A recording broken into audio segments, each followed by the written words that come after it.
Why am I suddenly yawning? I'm not even tired. Hello, good. I was about to say evening because I'm used to always saying evening, but it is, in fact, not evening. It is, as a matter of fact, the afternoon here right now because it is 3 p.m. here. 3 p.m. and 7 minutes. Yeesh. Now, I could have probably finished System Shock today, but I just didn't feel System Shock. Wow, Ivan, you want to tell us you do things based off of what Accurate response. Wow, Ivan, you want to tell us you do things because you want to do them instead of forcing yourself to do a thing? Wow, yeah, that's so crazy. Never heard that one before. Ah, yeah, hello, Noodle. Hello. There was 9 Souls recently. Never heard of that game. What's that game about? 9 Souls. 9 Souls. Or 9 Souls. 20 hours and 2 days. Ooh, that's quite a bit. Hoi, oi, oi. That's not very little.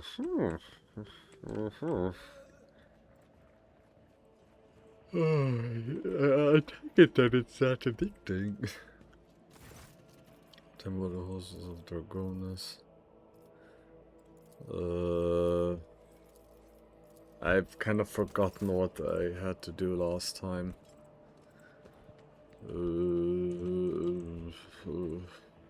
I know I talked with Versarian, like with Mrs. Versarian. I think we did everything here. I don't think I've talked with Lord Man. Hey, Lord Man. While you're in Dragonis, we'll check the Secretary's report to keep it on logisticals. Master Denrock does his job well, but his scrutiny goes a long way with him. Made a video when your little cat got trying to use martial arts and science to overthrow the council. What the fuck? That sounds interesting. Honey. Ah, that fucking neighbor's a shitty ass little like annoying dog is barking at something and Honey is barking along, man. I hate my neighbors' dog, man. The only good thing they're good for is the cleaning up the floor because they're mop attachments, and they're fucking the owner of them refuses to like actually teach them how to be how to be well behaved because well it's nature's call.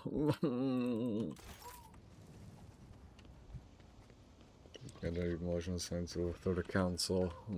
Sounds interesting. I think about actually let me look it up real quick.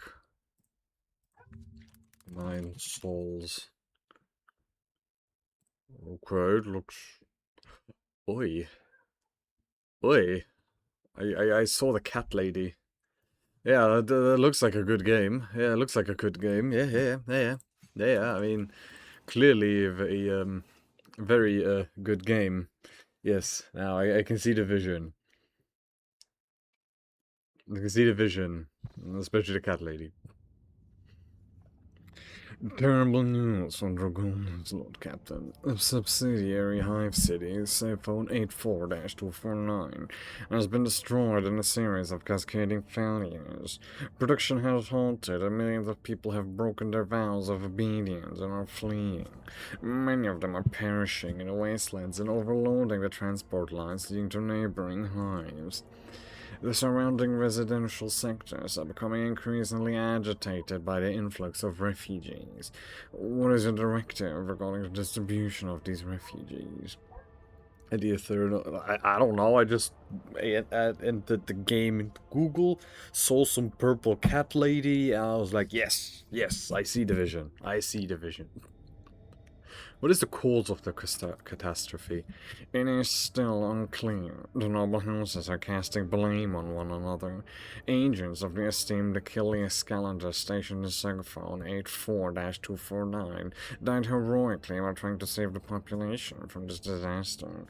Their final reports mention some vulnerabilities in the industrial sectors of the lower hive, but do not go into further detail. All your servants are currently too busy dealing with the consequences of the crisis to investigate its causes.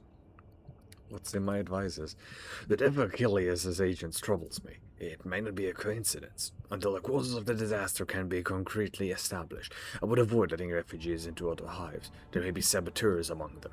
I recommend setting up prohibitive accordance where the refugees can be contained in the wastelands between the hives. Active appearing because I beat Minos recently. Hell yeah, man! Hell to the yeah! Best of luck. Best of luck.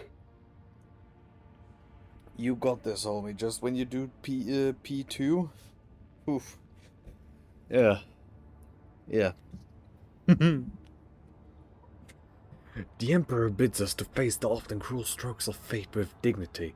If the other hives do not wish to accept the unfortunate victims of this tragedy, then let the victims themselves teach those living in the hives a lesson in resilience and humility.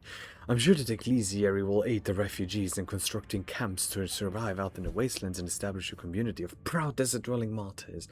Such harsh conditions will be a crucible for fortitude and fearlessness, this tragedy a feat of spirit. The noble houses are trying to wash their hands of this. How predictable.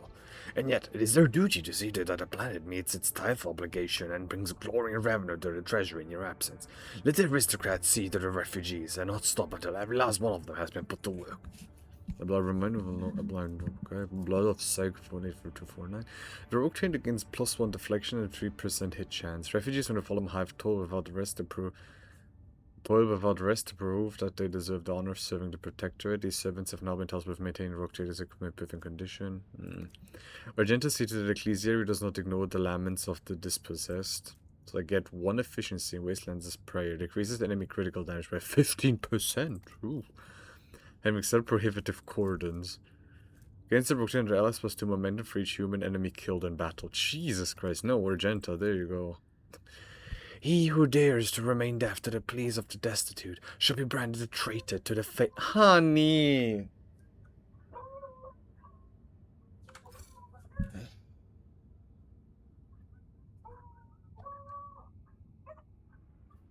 I'm not sure if you guys can hear the barking outside, but it's getting really annoying.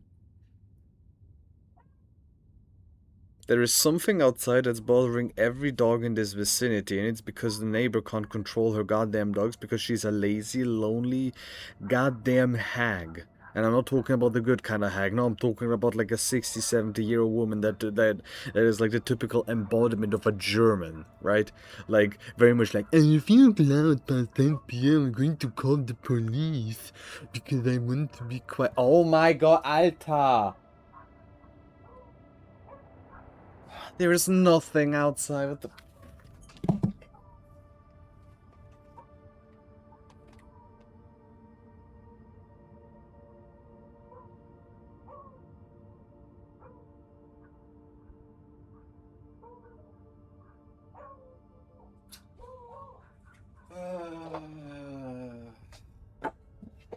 The only reason the dogs are barking is because the neighbors' dogs are barking. Oh my god, I will. You know what I'm gonna do with those dogs one day? I'm not going to, but I will take, like, an electrical razor, right? And I will just make them bald. No? Like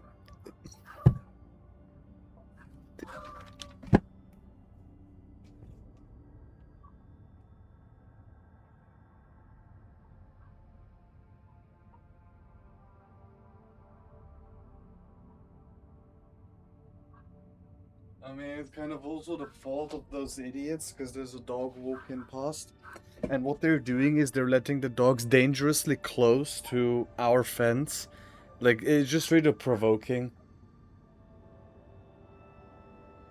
I hope those people don't get a hug by their mom, but instead of just a hey message. Was that emo? What the fuck is that emo?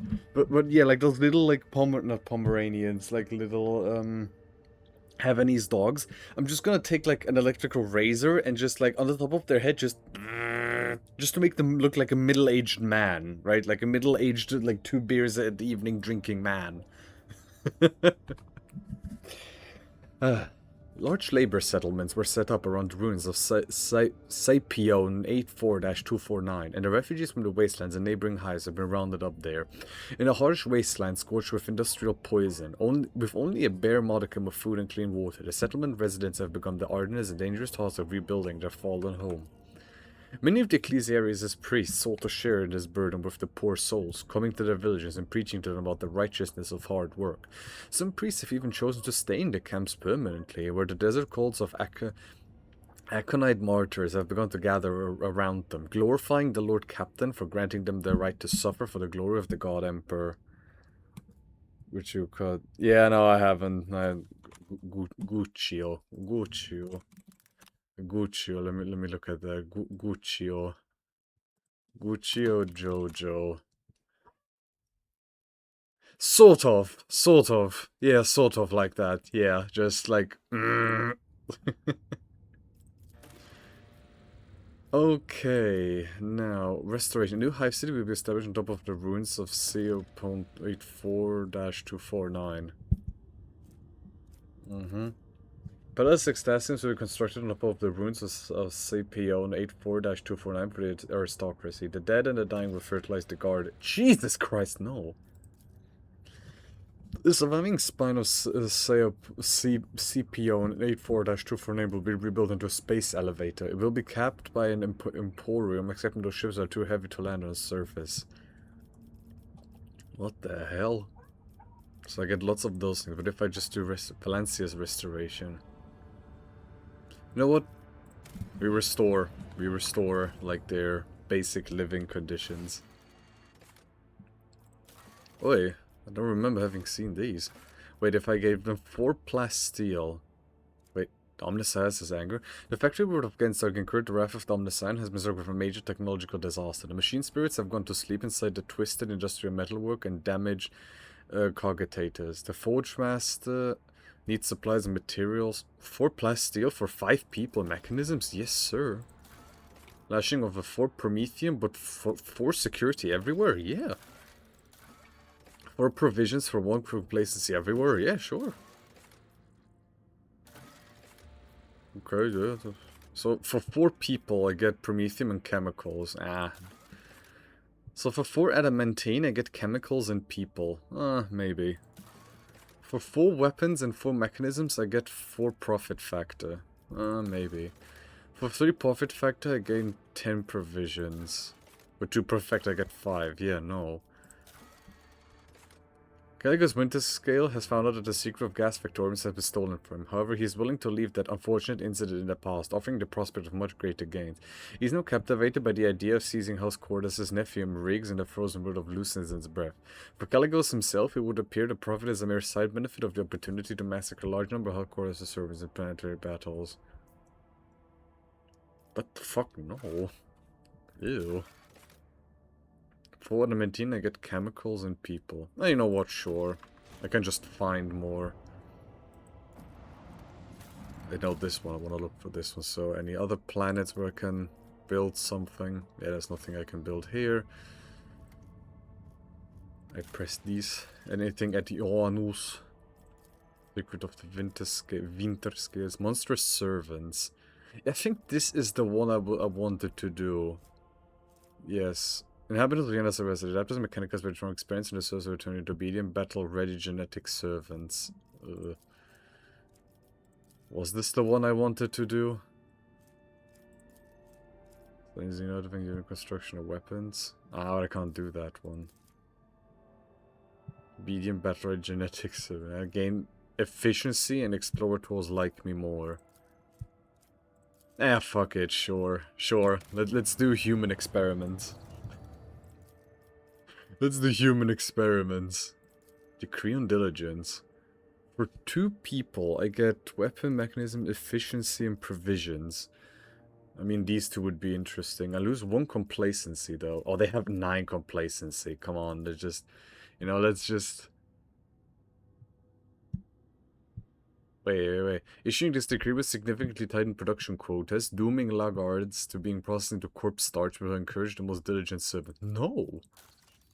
No! What the fuck? No!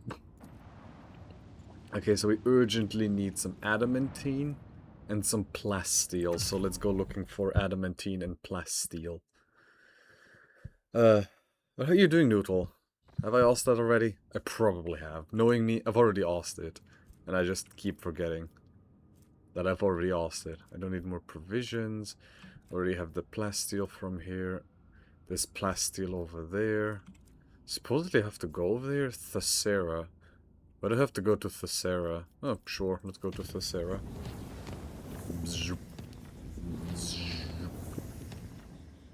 Yeah, let's make this a safe voyage.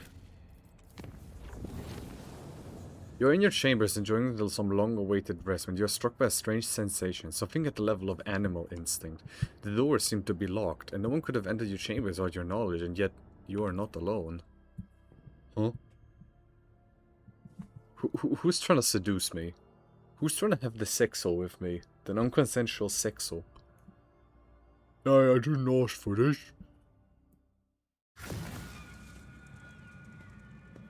What the fuck? Oh, that's a Necron. I think.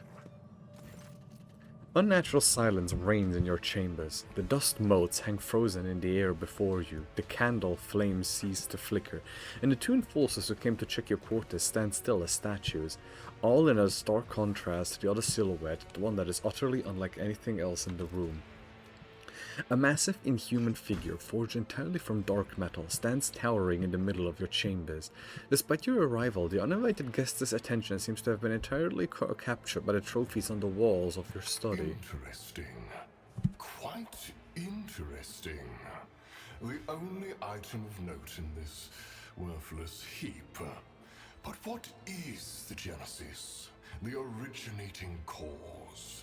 A definitive answer would require more thorough research. But the testimony of even a primitive creature will serve. You. Where on the ship did this object come from? What do you know of its provenance? I mean, asking what are you is a bit weird because I know exactly what this is. It's a Necron. Yay! What are you? Human. I am addressing you in a language you ought to understand. Answer my question. Which object do you mean? This is testament to how the ancient enemies of my kind were defeated at the hands of your primitive people. Do you know how this object came to be here and why it occupies a place of such honor? That item belonged to my predecessor. She's dead. And the transience of life forms like yours leads to precious knowledge being carried off into the abyss of history yet again.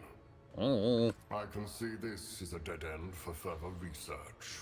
Since you have proven useless for my inquiries, I am ending this pointless conversation. Farewell, human. Bye, homie. A moment later, the strange atmosphere in your chambers dissipates, and your frozen forces stir into motion once more. Exchanging bewildered looks, the pair hastily make the sign of the Aquila in halting mumble words of greeting, clearly ignorant of what just transpired in these quarters. Okay, but it looks like a rock. A bizarre fragment hung on a trophy board. The light, smooth surface of the object is dotted with dark spots and crumbling holes. Okay, let me talk with Eogun. Because Eogun, yeah, I mean, he's related to the Necron DLC. Hey, Eogun. Legos biologus Eurystheus octo rubido declaimed. Every organism naturally born, flesh from flesh, knows fear. But the supreme terror of an organic organism is invariably evoked by the threat of annihilation. I have pondered this a great deal. Do death and terror define our existence from the very beginning? Like a kind of fate, a raised blade since our conception that governs our lives? Rogue Trader, do you fear death? No, does Pujan fear death? Nuncius, his countenance a reminder of the inevitable end, stares at you with his empty eye sockets. Yes, death life, not very profound. There's nothing to fear. There's nothing to fear in death if you lived a worthy life. For it is what spurs us to do the things that give life meaning and dignity. You are a brave man, Rogue Trader. You gotta go sleep. So yeah, Noodle, you go to bed. You sleep well. Because, I mean, yeah, it is Sunday, and yeah, you probably have work or something tomorrow. Yeah, go rest up, man. Thanks for having dropped by, even if just for a short while, half an hour. That's something. Have a good one, man. Thanks for having dropped by. Thank you for indulging my curiosity. Now it is your turn to select the topic of conversation. You mentioned that you have knowledge of Xenos. The rank of janitor grants me I look forward to... Okay, no, there's nothing to talk about. Okay. Well, I suppose we're just going to continue exploring, because we need plasteel. We need more plasteel. I already have the plasteel from here. Forge a path to Weibo 6. Ooh, how am I going to get through those? I mean, I can try to, like...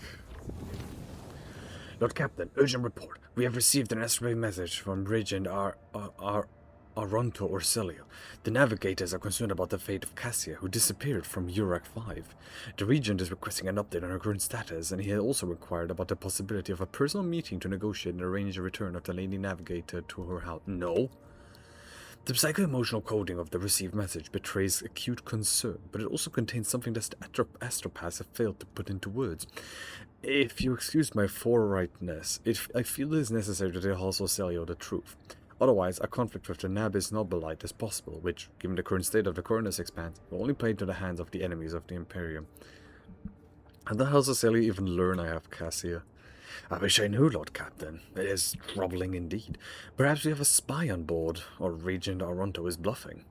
In either case, I believe we should respond. Navigators are extremely powerful and useful allies to have. Would ask the person the following because they perished at the hands and never go to their own house.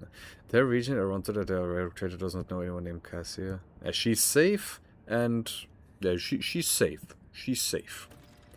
I'll see to it, Lord Captain. The astropaths will transmit your consent. Representative of House Ocelia will be waiting for you on the capital world Argonis. Receiving members of the House of Navin Noblite is always a delicate matter. Please make sure to discuss the details of this meeting with your Chancellor upon arrival. Permission to report. Your proctor has arrested my voidsman and is demanding his execution. A repeat offender, he says. Please do something, Lord Captain. The veteran arbitrator. This Arbites. Who is the voidsman? He's one of mine. Not as big an idiot as the rest of the idlers. He understands the control systems. He can make sense of the readouts. Him? A repeat offender? Bring the detained man to me immediately. I will personally interrogate him. Consider it done, Lord Captain. So, Solomon, what's the issue now? Like, what did you see? What did you see, old man? Whoa. Greetings. Look, Captain, I beg to look into this outrage. This cyber whore nearly chewed up my assistants, and one of them's been left without 2 of his fingers. Instead of calming their space, the arbitrator attacked my crewman. Solomon waits for the end of Master Helmsman's words and coolly turns to you. What voice did I give him again? His crewman is a wanted man, Rogue Trader. He is accused of subverting sacred tithe shipments, smuggling, kidnapping the Imperium's subjects, and bribing officials. Were we not on your flagship, I would have executed a heretic on the spot, but here, you are the authority, and you are the court. Why didn't you leave a cybermastiffs on my subject, Solomon? The bastard tried to run when he saw me. His fellow crew members hesitated and didn't make way for me. There was no time to find out if they were abetting the perpetrator, just panicking, so I had to use Glato for suppression purposes. Solomon, why are you so certain that this is the man you're seeking? Because I was personally involved in tracking down and purging the shadows of the Abyss crime syndicate to which the perpetrator belongs. The case was in Calixis on the world of Helvetica Prime, but for arbitrators, time and distance do not mitigate guilt. The man before you is the former captain of a smuggling ship owned by the syndicate. Check the heretics' left arm. Every syndicate member has a distinctive implant by which they recognized each other. It was that implant's signature that Glato picked up on during his patrols. How did a criminal from Calixis find his way onto my ship? It was among the servants sent to you by Governor Medina. Rabbit, did you know anything about this? If I went sticking my beak into the past of every one of the hundreds of people in the crew, I wouldn't have time to steer a ship. All I know is that when everything went to grog shit and Rick had manures, this one oversaw the work at the docks so that the foes didn't trample each other to death in their panic. And later he ran into a friend at the port of Footfall, and they found us some parts within the day. He's even got arms growing out of the right places. He might make it to junior helmsman if he keeps it up. So he's a mutant. Accuser, do you have anything to say? The long-haired voidsman flinches when you address him. Your lordship, the governor of Helvetica Prime was a scumbag to abhor the light of the God Emperor. The things he did to the people under him, we only survived by stealing from him, or else we'd have ended up in a corpse pit like 1 in 4 did after the distribution station accident. Once I'd go out here, that was it. I was out of that business for good. When I found myself in your service, I realized that it was a gift of fate, and I'd be a fool if I didn't repay such good fortune with my wholehearted toil. Made up a decision. If I hear such thing again, I'll pretend we put off the ship and I'll be shut through the air. I made my decision. I'll wait your orders, rogue trader. The Master Helmsman shoots a lack of naked dislike at Solomon. Rather, the Tainted Voidsman is your responsibility. Should he commit any misdeeds henceforth, you will have to answer for them. I do not trust this man to remain in the Master Helmsman crew, but I cannot allow such talent to go to waste. Send him over to the factotum, you'll find good use for him. So what do I get here? Capable hands. Repairing the void ship requires 15% less scrap. Whenever the professional counts, doesn't matter how exactly they obtain their skills, the rogue trader does not shun people with milky paws, thus earning him the respect of Raviz's motley crew. Well, I won't profit. You know what? It'll be fine, it'll be fine. Yes, Lord Captain. Raviz's disgruntled grimace momentarily dissipates. Then this case is closed. With your permission, I will return to my duties.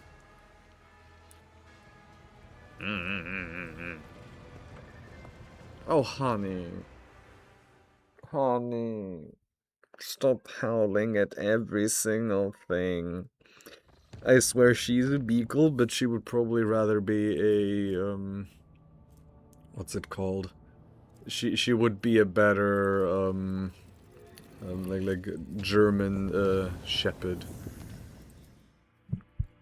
Because all she does, like, somebody walks past our home, and she feels the need to just howl.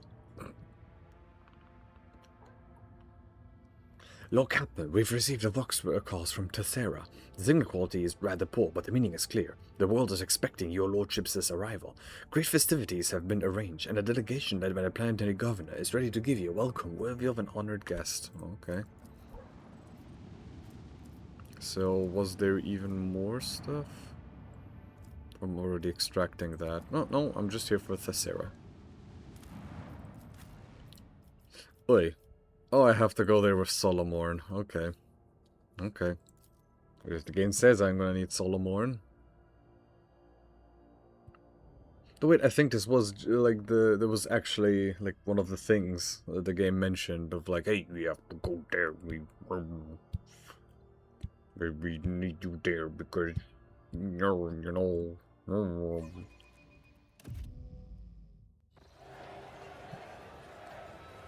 Ooh, this is a cool looking city.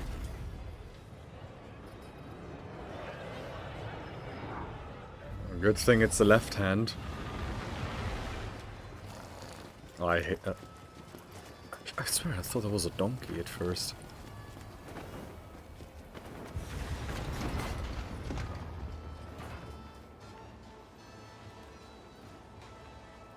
Glato just already being out before everybody else.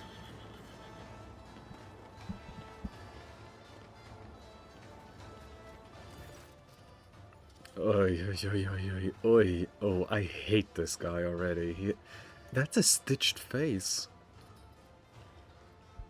A richly dressed man riding a sinewy horse breaks off from the procession. When he approaches, you immediately notice a strange detail. The man's face is pinned to his head with precious fastenings that stretch the skin across his skull. Celestial guests, there is no higher honor for us than to extend our hospitality to such noble eminences. His Celestial Highness, the Rogue Trader, an illustrious judicator of the Imperium. All of Thessera clamors, trembles, and cheers. Rudolo, the fair-faced, Governor of Thessera, at your service. I thank you for the courteous welcome, Governor. However, we have come here to address a grave concern. But of course, Your Celestial Highness, it would be my pleasure to discuss whatever topic you have in mind.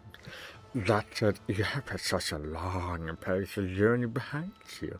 Like any self-respecting host, I must first propose... Oh, it's a jester. Oh, it's a jester. Oh, I'll have to give him a Lemmy voice. Bluff the court fool. Look behind you. A smaller figure steps out of the crowd, dressed in a motley attire of a court fool and wearing a sneering mask. My name is Bluff. I am Lord Rudolos's good mood. I tickle his governorship with well-spouted jests and itty-bitty gossip. And now I merely doff my cap to our celestial lords and ladies and hand them this here key to Thessera as a token of our boundless loyalty.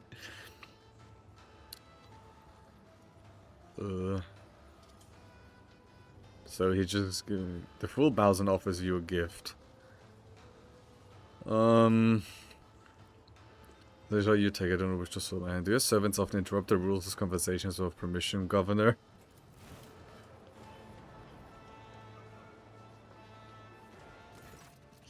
Oh, the embarrassment. The governor leans down from his horse and grabs the fool's hand.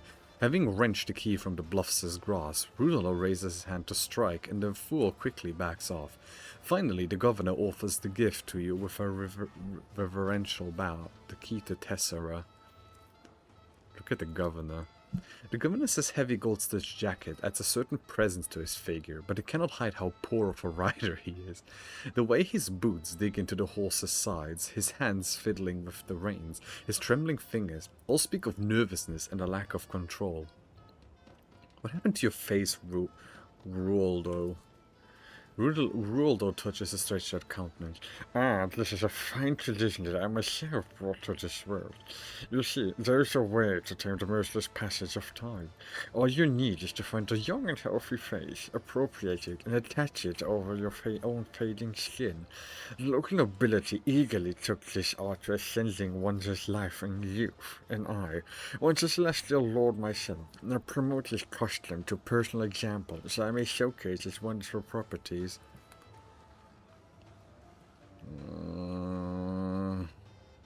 Guaranteed to rejuvenate the individual, regular youth, levy, and overtime duties. After all, what good are health and long life to the servants of the Imperium?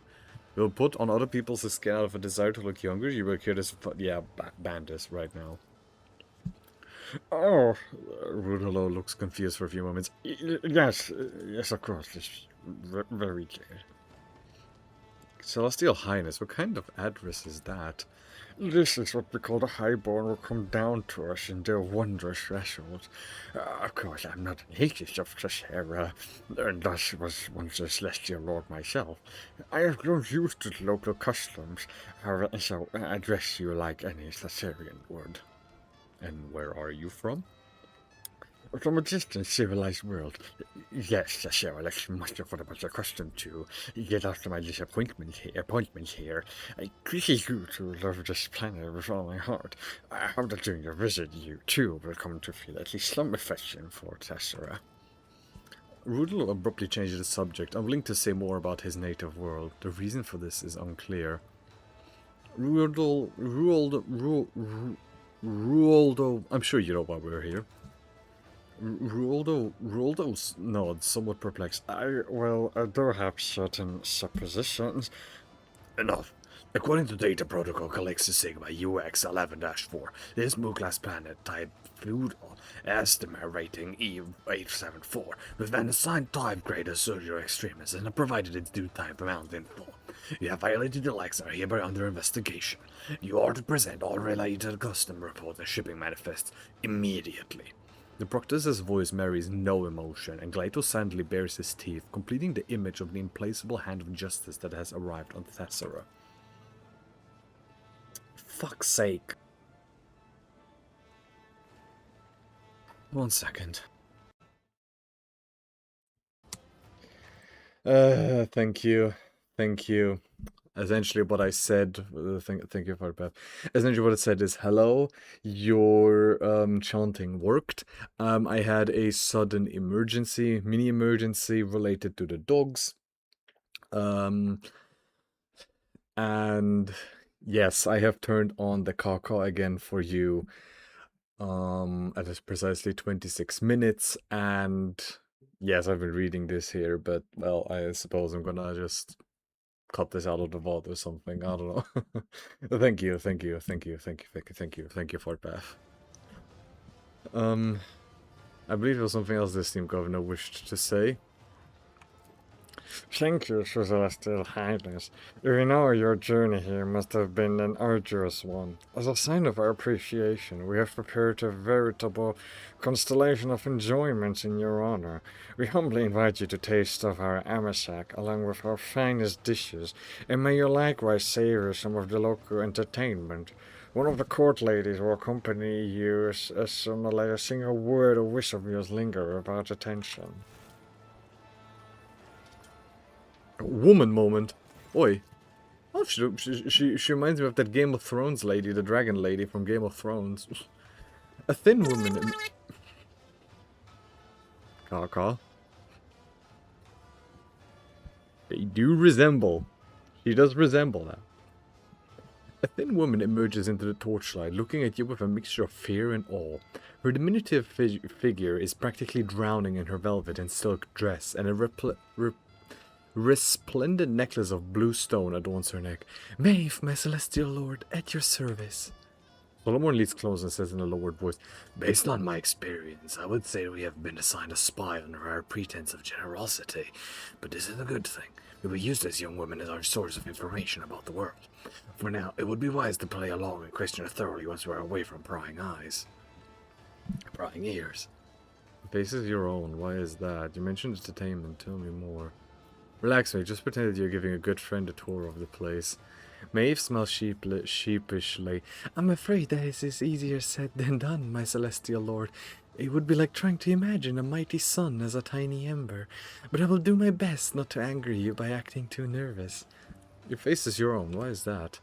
Such living masks are the privilege of high nobility. I may not be a commoner, but to be entitled to a change of face, that is something I have to earn.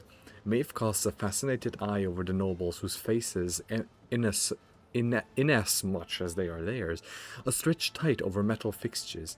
Many have their mouths frozen in an unnatural smile, and it is hard to tell whether this is a consequence of the tightness or simply an eager show of delight. Look at this one. She has barely risen above the bottom, and already she shoots for the privileges of the top. Greedy hands are wont to get chopped off. You mentioned entertainment. Tell me more. Tedua the Scorch is hosting a public trial for a few guilty wretches today. I also overheard that the Council of Thessarian Nobility was preparing a special gift for you. Besides those, our mechanical orchestra, the only one on Thessera, will be playing all evening. And of course, you will also get to see the crowning jewel of Lord Roldo's collection, his maimed metal-harnessed beasts. What? Little beasties like to play. People are their favorite prey. Chomp and munch and crunch. Look, it snapped your head. Head away. This is Caca's timing. Screams and tears and gore and more. Happy beastie, happy day. Notice the orchestra. Fascinating. Look behind you. March, march, march, march. Fucking Shacito Oatmeal. No, just the orchestra. Fascinating. How did you manage to acquire something like that? Though at most only once in a generation, even the Sarah receives visits from time to time, Your Celestial Highness. One day, an entire delegation from a foreign world arrived with these mechanical musicians in tow. We were immediately smitten with them. Sadly, our performers have now fallen into a sorry state. The Cirrus's humid air makes their preservation difficult, you see, and we don't have a single crimson-clad holy man or woman left. All we can do now is... All we can do now is be sad. All we can do now is offer prayers of our own, burn oil, and do everything else the old writings say, even though we have no hope of understanding them. Judging by the stench, the servitors, or more specifically, the parts of them made of flesh, will not last much longer. Slime oozes from rust holes, every other lifeless eye is adorned with cataracts, and their mouths are like corpse dumps filled with shards of rotten teeth. Every wrong note their instruments play is accompanied by the mournful screeching of servo motors and sparks flashing from dangling wires. We have no idea where of you unless I give you specifically does there. I have no interest in your base entertainment. Very well, we'd like to see what this place has to offer. I can tell by what I'm hearing that our execution has already lit up the Phasmophorius, ready to give the condemned a warm welcome. Which means the governess is official whisper collector. That's me, who has a whole lot of important business to do. And so I must leave you now, good sirs and ladies, lest I miss out on a hot batch of juicy tales. Terribly pleased to meet you all, honored judicator. Bluff grasps Solomon's hand and gives it a vigorous shake.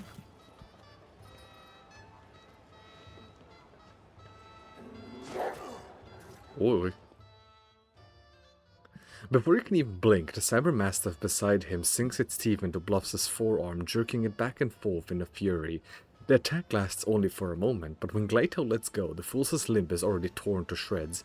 With a cry of pain, Bluff leaps away and melds into the roiling crowd. Solomon ruffles Gleitos' neck and turns to you. Feudal worlds are rarely known for their bureaucratic precision. Reconnaissance on the ground will tell us more than any report hastily scribbled down by these blockheads. I suggest we attend this trial and see how the laws of this planet are enforced. Can't wait to meet some kindred spirits. Never harm these people on permission against Solomon. Let's go with them. It's the biggest local spectacle. If it will help the investigation, we should not dally. We have plenty of time first and respect every nook and cranny of this place. Can't wait to meet some kindred spirits. Just professional intuition. Shall we go? I mean, the skepticism is... I don't know. I don't want to do one. Like, I personally would do one, but we are technically here, like, on, you know, investigation, so... we have plenty of time. I will first inspect everything. I see no reason not to. Who knows what evidence we might discover, or what secrets of her lord or guide might share. Solomon gives Maeve an ominous look that makes her shudder timidly. Solomon looks at the throng currently staring at you in wonder and trepidation. So, Celestial Lord, your coming is a stirring event for these people. Rest assured, the locals will be watching your every move, and a single word or careless gesture from you may as well transform their lives in this underdeveloped world.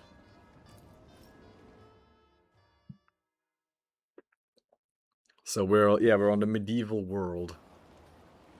Yeah, they still have regular swords and stuff. So we should probably first level up Solomon. Do a good action, run, bite. Probably bite is a good idea. Automatic SMS stuff is bleeding, burning, reduced by 5. It's the apprehended enemy. You know, I think this is actually not that bad. Like, if it's bleeding, just to make sure that, yeah, nothing bad happens. When an Imperial World character is affected by an ally's non-damaging ability effect, the resolve is increased by 2. Non-damaging ability. All allies excluding Xenos in the current party can plus after their characteristic. With a one-handed shock baton, one-handed power mold equipped. Nope. Once per turn, the Abracadabra can throw a grenade that does not deal damage on impact. The arbitrator's attacks made on others is 20% more damage. No. Does it have more than 90% wounds? Nah.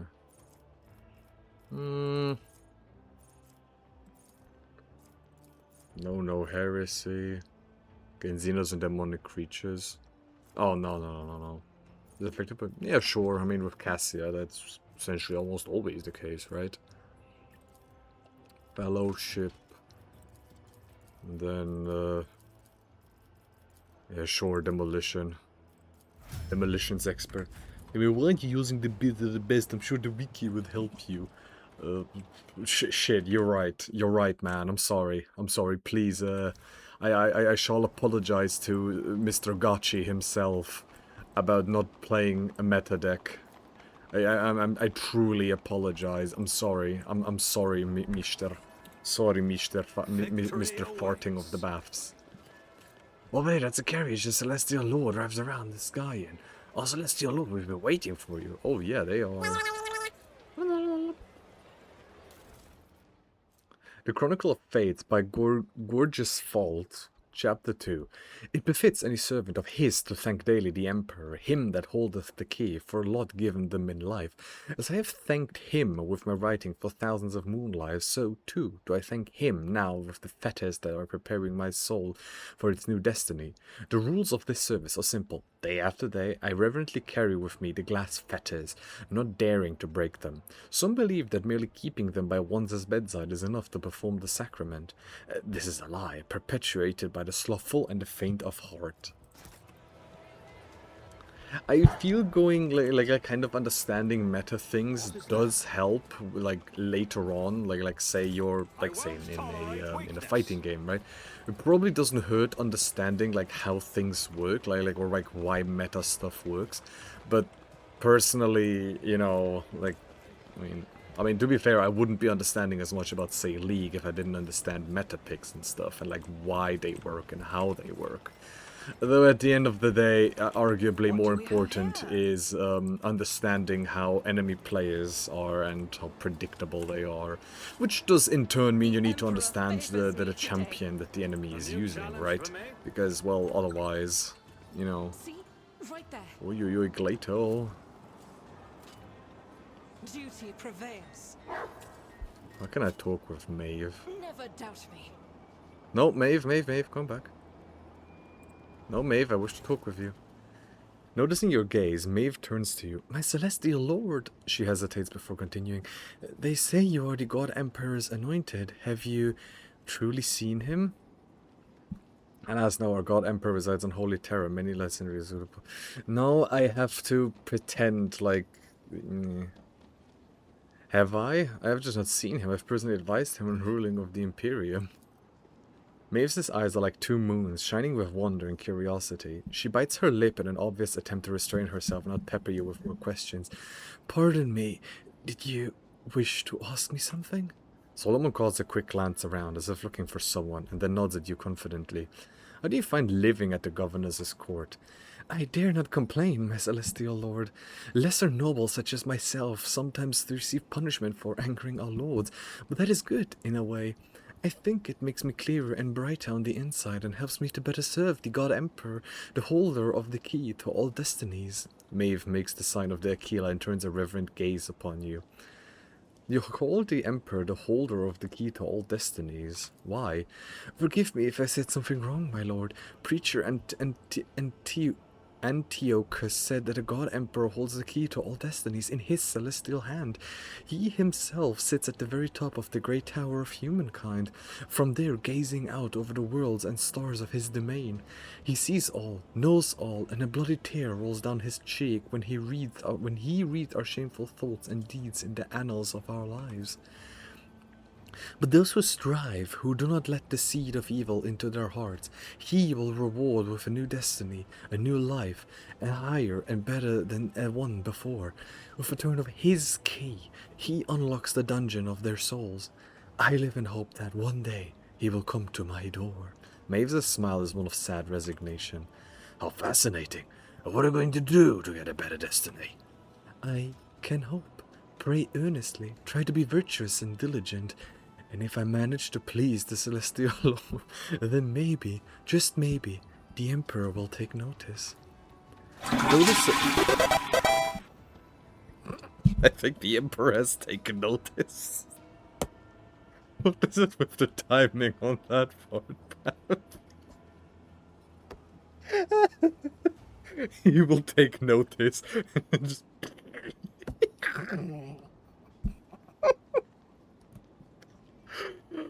Oh, that was beautiful timing.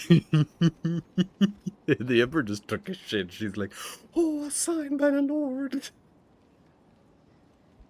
Reminds me of the joking day on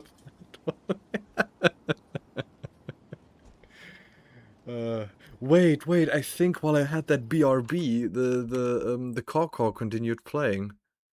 I'm just gonna put 10 more minutes on it.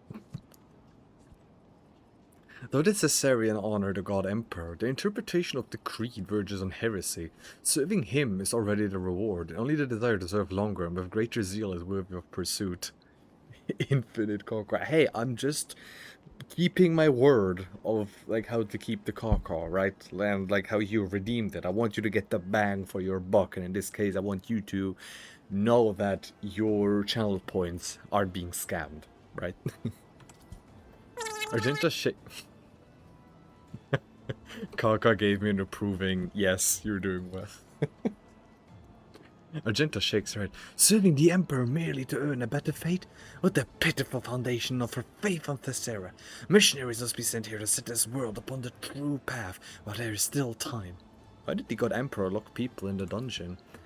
In the time of darkness, the God Emperor walled up the tower of humankind against fiends and monsters to keep it safe from evil. But evil had already planted its seed in thousands upon thousands of human souls.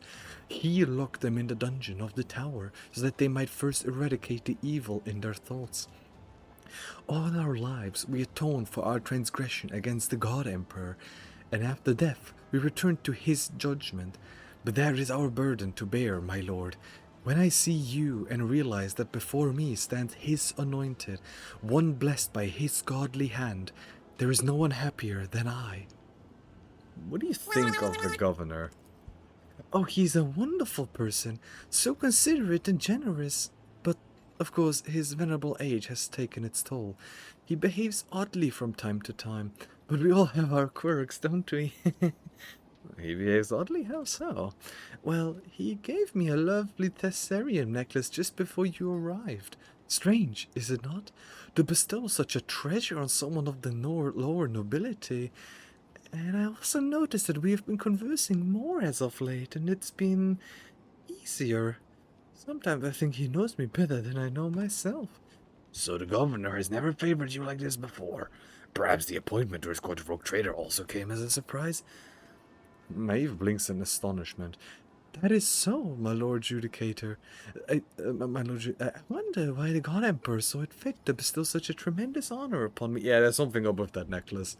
There is something with that necklace that... Tell me about Bluff, the fool. How did he win the governor's favor? He is the best among all the court servants. Maeve looks down, but you catch the fear in her eyes. He always knew how to make the noble lords laugh, but at first, Dane's jokes were just funny pranks and puns. And those were wonderful, almost impossible times. Something happened and Dane changed, did he not? That is his name, yes? Yes, he seems to retreat into himself all of a sudden. And he started snapping back at people, saying sarcastic, scathing things. His jokes were simple before, but now there is always a nasty bite to them. And he started exploding at every little thing and ordering me about my own brother. Having said all this, she freezes in fear, turning white as a sheet. Apologies for my lack of constraint. For a brief moment, a deep wrinkle cuts across Solomon's forehead. So, your brother is not his usual self. This world is a tangled web indeed. Let's continue. Okay, I don't know what I pressed, but... Ebonite Sword. Targets hit with the sword suffer a number of static charge stacks equal to damage dealt by the attack. When a creature with those stacks is killed, all creatures adjacent to it except the wielder suffer shock damage equal to number of static charge stacks. It's a two-handed light weapon, so alas. Alas. It's about time. Do I have anyone who could use the two-handed? I mean, if I could give him the two-handed sword thing, like if I could make it one-handed, but I don't think I really can make it a two-handed thing. Also, where did the shield go? I mean, one of his hands is already made for healing, so I'm not sure that's gonna actually work out. Oh, her weapon skill is fairly low. I mean, Pujan obviously, but I mean, no, but he's stronger with hammers, right? Let me quickly look. Daring Breach, no, I think it was in Talents. Trusty weapons, axes, hammers, and last weapons. Yeah, no, okay. But I do need I do not just need, want a heavy two-handed melee weapon. Stall owner. Thessarian. What a life to own entire stars. I took up my mother's star. I want the star. I want the stars. I went up to the stars and I looked at it. And for some reason I've gone blind. I don't know why. It's not that cool. I don't like it. The Chronicles of Fates by Gorgas Fall, Chapter 1. Let these instructions enlighten all who walk in my footsteps. He that holdeth the key permits none but his most faithful change their fates, and I, the eminent Gorgeous Fault, have no right to fail him. This my present work will describe how a soul becomes purified and a ritual is required to prepare it for its momentous turn of fate, these being things that any servant of his who intends to break the shackles of the former life will have to undergo. Wait, this sounds a hold on, so bonus to Medicaid. Nope, definitely that one. Bonus to Medicaid. No, I can't get rid of these. 80 for Medicaid, 90 Medicaid. Yeah, I would love for them to wear these, but if using one and going to wear against 15% cover efficiency, wearing cover for one man. The wearer gains plus AP around when they fire the first shot from an arc rifle, use Magna Rail Blast or Transonic Wave for the first time. Rare damage over time effect, and plus a stack of inevitability, no. Then stacks of tactical advantage, they gain +1 resolve.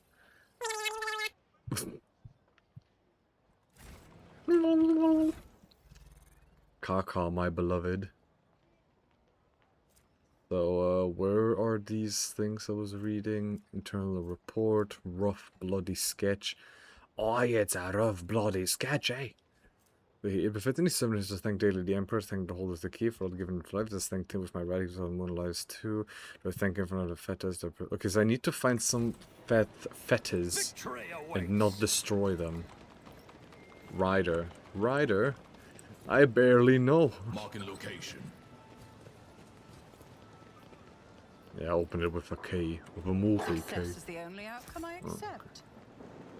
Oh, Celestial Lord, we've been waiting for you. Ooh. Oh, he's been waiting for me, yeah. Okay, more goods. The easy lady Elsa's rotting face. No amount of whitening can fix that. They say the poor soul has been trying to cover her sores with lime wool. The kind they use for walls. Ooh. Oh, Celestial Lord, we've been waiting for you. Okay, but how do I get down here? Ooh, someone died over there. I will tell my grandkids about this. Don't. Grey-haired nobleman. As you approach, the nobles bow gracefully. Their Sunan faces are wrapped tightly around their skulls, and their eyes gleam with earnest subservience. One dares to address you. O Celestial Lord, grace us with your regard. My brother and I heard of your arrival. We immediately sought to surprise you with an exceptional gift. Like your favorite car croissant? Mine is all of them. All of them. All of them. All of them. The ancient scrolls tell of a wonder, a mechanical sage by the name of Kogekor. It knows the answers to all questions, can make other machines do its bidding. It may even predict the future. My brother and I have borne many a hardship, but we managed to acquire the magic contraption for our much-cherished guest. Wait, hold on. There is a thing I need to very quickly check on. I'll be right back. Sorry. Sorry for all these BRBs today. Today just really ain't like a consistent day. I'm sorry. Right. I got myself some unhealthy Chernobyl water, also known as a Red Bull.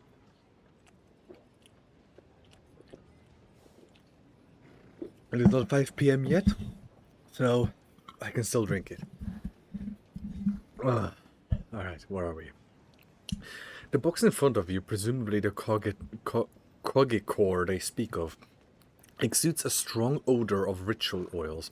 Made of thin planks, it is covered in so many purity seals that it seems to be held together by them alone. A stack of flimsy rough paper lies atop it, and there is a mica panel with malachite buttons attached to the front. A thin slit is visible among the buttons. Wait, I am unmuted, right? I am, okay. A blood sighs heavily and leads over to you. Sometimes, when information reaches the more backward worlds, it undergoes strange metamorphoses in the minds of the unfortunate and regrettably parochial lay people. Have mercy, Lord Captain. They probably have been trying to please you. Listen to the sounds coming from the box. There is a barely audible breathing coming from the box. Whoever is inside wants very much not to be noticed.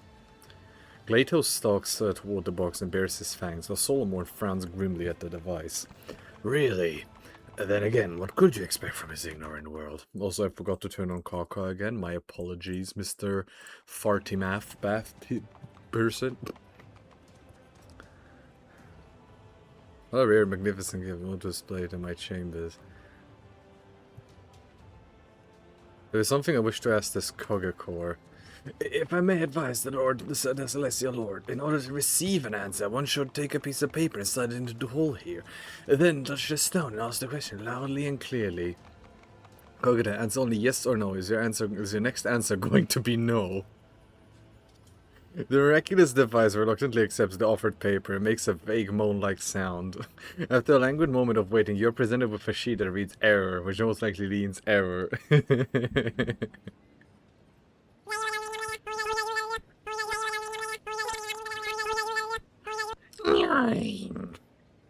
Kogekor, what is the distance between Earth and sky?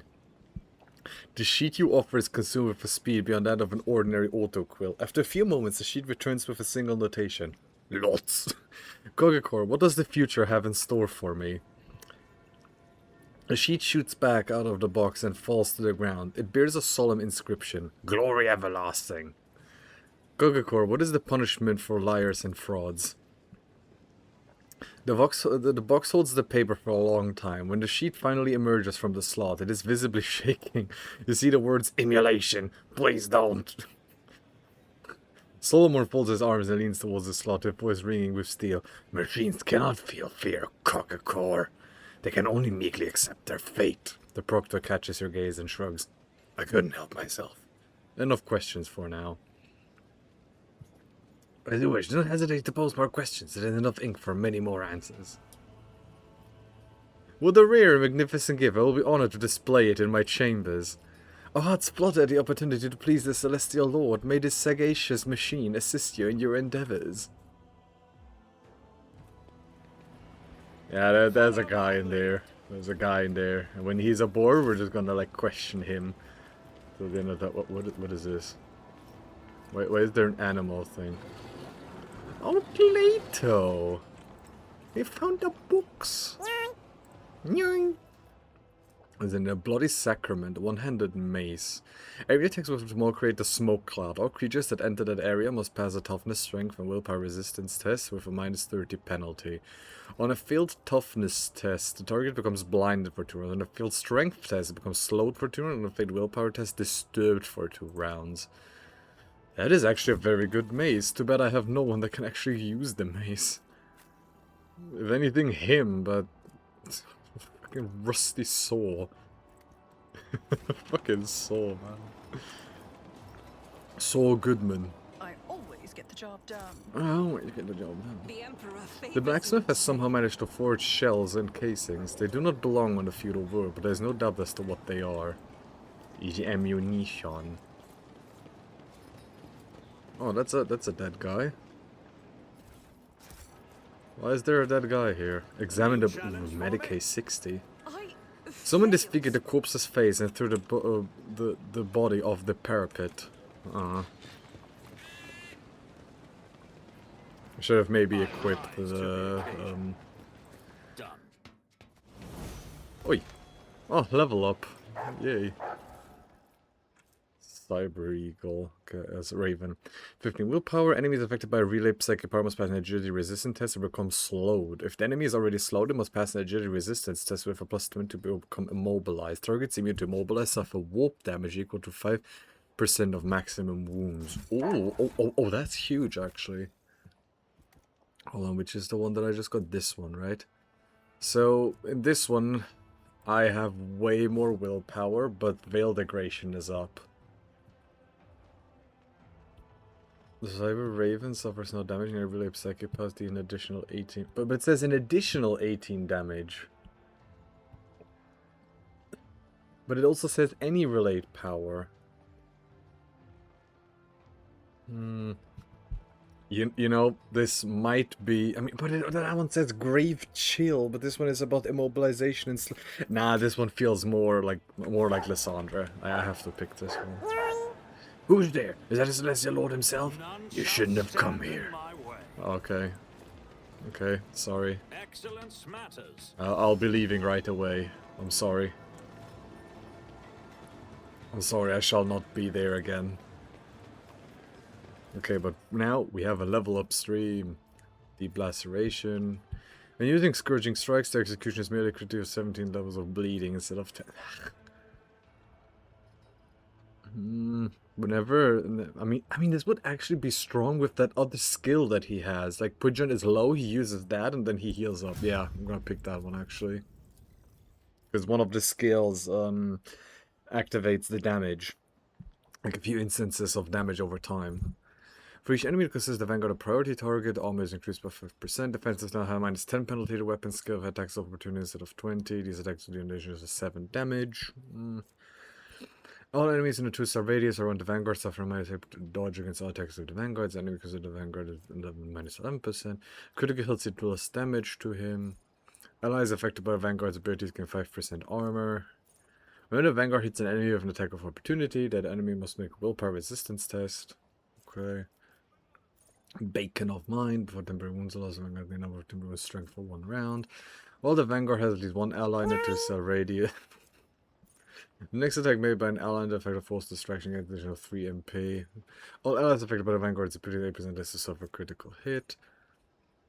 The maximum stacks of all yielding bacon has 7 resolve.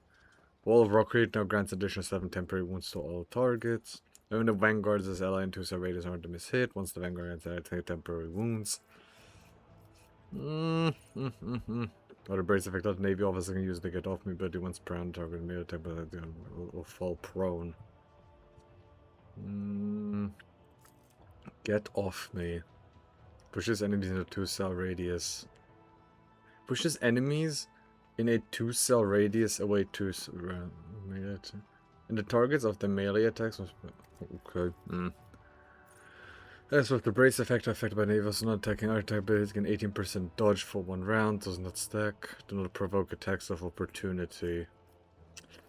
Actually not that bad. Dueling that. Plus 15% bonus to parry. I mean, I would rather have blocking instead.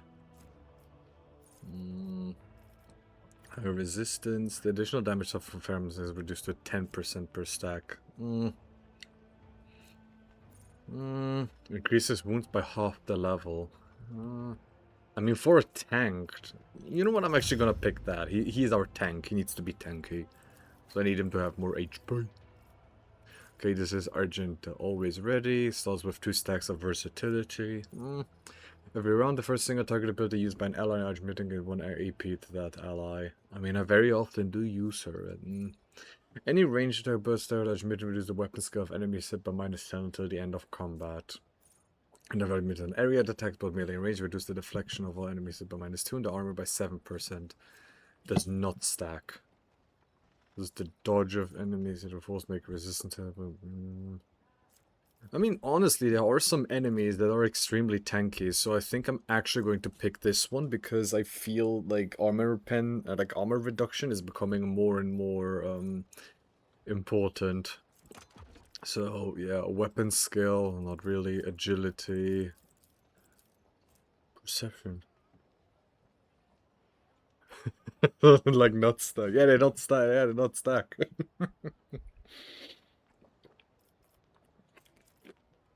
Ah, not stack, not sack. Yeah, man. Like these effects, they not sack. What do you mean not sack? Yeah, they're not stack. Yeah, they're not stack. What do you want? Fucking not sack. Da, da, da, da, da, da, da. Not sack. We're like 3 years old.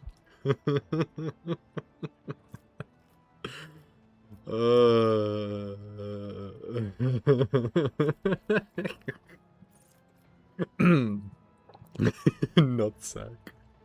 Surprise, nutsack, nutsack. The effect of psychic powers relay through. Go. Enemies in the 3-star radius and the familiars have a -5 penalty to characteristics, considered to be familiars as key characteristics. Familiars wounds are increased by 6. Each ally in the 3-star radius around the familiar has the resolve increased by 2. Whenever a familiar's ability is an ally, familiar's ability is used on an ally. Can roll for 1 round that ally against 5 to characteristics.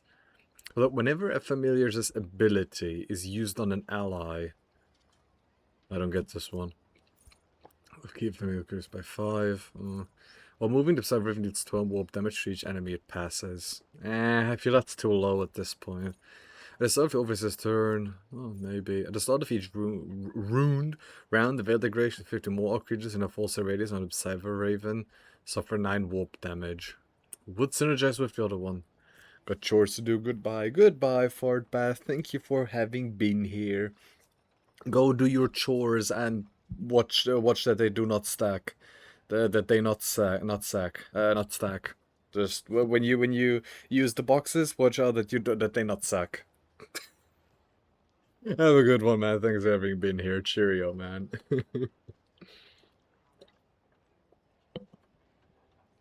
Whenever a psychic power is relayed through Cyber-Raven, it suffers 3 direct damage and gains 3 willpower.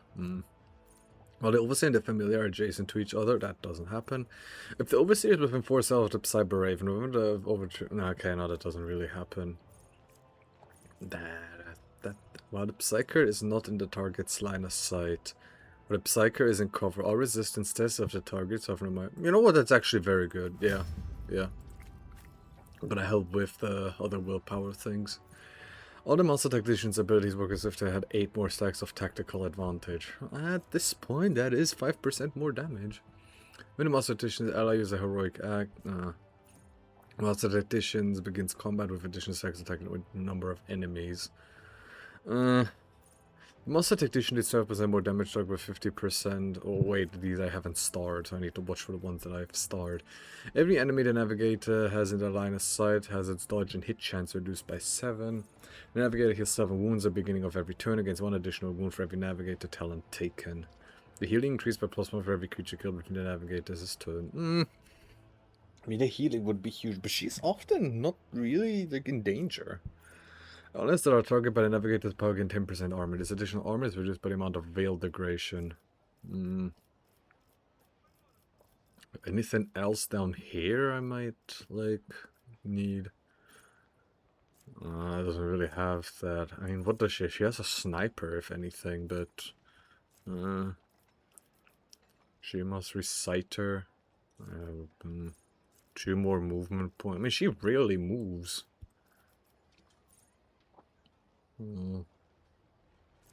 Dawn of Victory, every critical hit, no. Grenades and medkit call 1 less action points. After heroic act used by very first time combat, the Master Tactician next archetype ability will have its cost reduced to 0. Every enemy killed by a Master Technician, nope. Whenever the Master Tactician or the Master Tactician's ally use any consumable item reloads a weapon, the Master Tactician gets 2 okay, meh. Using medkits on an ally under effect, nope. Whenever the Master Technician spends tactical advantages stacks on abilities. Whenever the critical damage roll master tactician. No. Whenever the magic heals an ally, that ally gains 1 resolve. I mean, she doesn't really heal them, she gives them a shield. At the beginning of the monster edition, start of the momentum is high to 125, the first burst attack area attack, no. In the master edition, reloads a weapon, no. Press the advantage, ignores cover, and dodge. What's the next attack?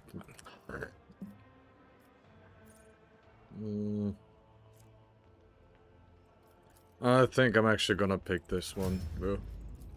And then Solomor, and I don't know, whenever the submassive it's apprehended enemy, yeah, sure. I mean, I don't really plan on using Solomorn too much, but As it should be. the horses glance at you with an odd curiosity. One of them pulls its muzzle close and cracks its teeth, almost too greedily and hungrily for a harmless herbivore. The enormous gators walk fast. It's almost like that there's something wrong with this entire planet. That's so crazy. Oh, there's a piece of paper here I almost missed. The Chronicle of Fates by Gorgeous Fault, Chapter 3. The sacrament has been performed. I felt the cage open its gates. I felt him that holdeth the key open the lock to my body. At first I found it hard to breathe. It was as though the inside of my body was lined with vice that was not my own. In my mind's confusion, I cannot tell what moon life it is which chapter of this book I am presently writing. But the greatest one is all-knowing, and every turn of fate has been chosen by him in advance. Thus, if my new fate try to resist me, I shall bring it to heel. Sounds a tiny bit like heresy at this point. Oh, it is. I can't believe what I'm seeing. People from the stars walking on our planet. Woof. As a child, I was captivated by the chronicles of the feudal world Urban II. Knights clad in shining armor riding their fine steeds, battling enemies of humanity, and holding feasts after their victories. But this world has only grey and mud. Mud. Same is true for many worlds in the Imperium, Lady Cassia. You should accustom yourself to that fact. Tiny lice are hopping around the gilded plate. The lady squashes the insect with a small golden hammer, only for more of them to drop from her coifed hair and into her food. A coiffed hair. Ew. Follow my lead. There's something not right about number 4. It doesn't know commands, just does whatever it wants. So they locked it up to keep it out of trouble, your celestial highness. Cyber Lacerax? Why are they cybered? Saber Mastiff. The Saber Mastiff is 150% more damage. Whenever its protected ally dodges or parries an attack, the Saber Mastiff can get 14 temporary wounds and deals 40% more damage for 1 round. Oh, okay, yeah, sure. Looks good enough. But this one gets 5 strength, weapon skill deals 100% more damage whenever the Saber Mastiff falls unconscious.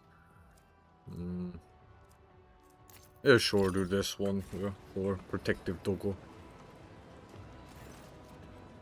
These Lacerax Augmentics are just as rusty and in sore need of service, but the creature looks far worse than the rest.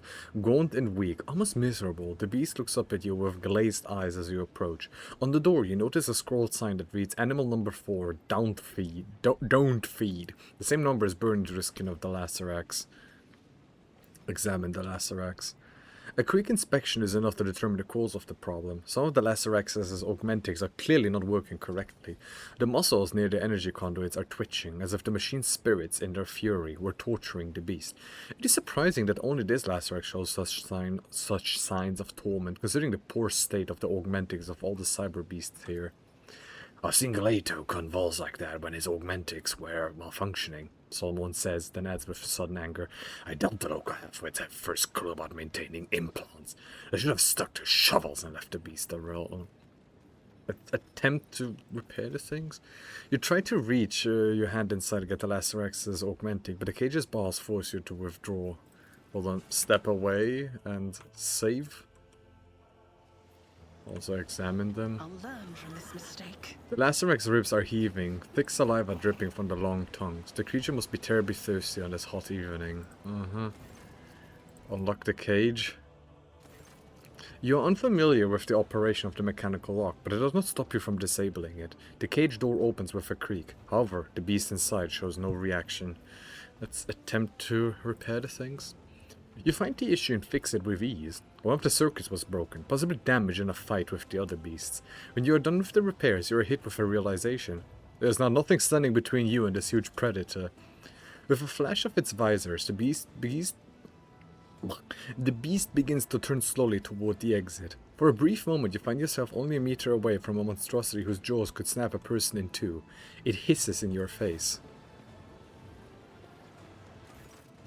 Suddenly, you see something moving out of the corner of your eye. A whirl of skirts, a frail figure.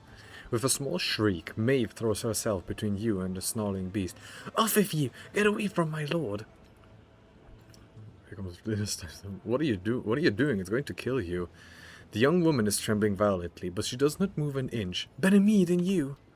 Maeve shuts her eyes tightly and clenches her whitening fingers around her dress. With a sonorous roar, the Lacerec swiftly lunges forward, past Maeve's frail figure and toward freedom.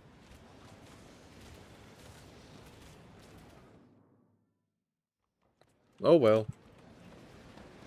Well, at least it's free, and now gonna probably have a good life. I did fine. Deja book. The Chronicles of Faithful, chapter 0406. I am impure, and my body is impure. Vital fluids not my own are stirring within me, as though wood-boring beetles were digging their filthy tunnels through my frame. I must destroy this vice. I must squeeze it out. It is customary to replace an old vessel, and I have replaced my rotten cage with chambers of gold.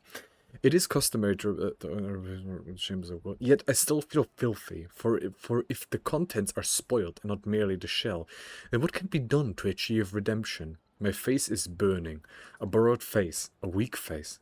I must take off the fetters of my skin and cleanse its inner side of vice away. Vice, take it away, O Emperor, take it away and give me a new cage.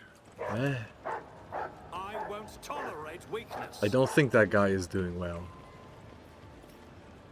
Judging by the deep scratches, there used to be a makeshift bridge here. If you can put something in its place, you can try to cross to the next roof. There is no doubt that this piece of iron is sturdy enough, but it's woefully short for a bridge. The rusted sheet of iron could easily reach the other side of the roof, but is unlikely to hold a person's weight. I could use this one. Or what about this one here? Despite the gaps, the metal lattice looks both sturdy and long enough. I rise to the occasion. Of course Pujan can do this. I mean, it's fucking Pujan. Duty prevails. Okay, what do I get from here? Ow! Assault armor. Whenever the wearer starts their turn with no enemies in a 3-style radius, they gain 4 MP and don't provoke attacks of opportunity. Plus 10% armor if the wearer starts the turn with at least 1 enemy from the 3-style radius. Hey, this seems a bit... seems a bit contradictory. What are you currently wearing? Whenever attack wearer against the agility for each MP they have right before this attack. And what does agility do again? Just remind me again. No. This here, agility. High agility allows the character to manipulate delicate explosives with finesse. Improves the character's initiative, dodge chance, and reaction. Oh, okay, yeah, no, keep that, keep that. It's about time. When Ouchie. the faithful are idle, heresy grows. I stand in recognition. Okay, now I need to heal everyone because I don't want those injuries to become any worse. Much appreciated. But I do have like a lot of like medkits, so I really don't mind using these. Climb down. Matters. Okay, actually, let me check up here. What is up here? More goods to steal. Oh, look at these hallowed fingerbone charms. Oh. Look around. You could say we're looking outside.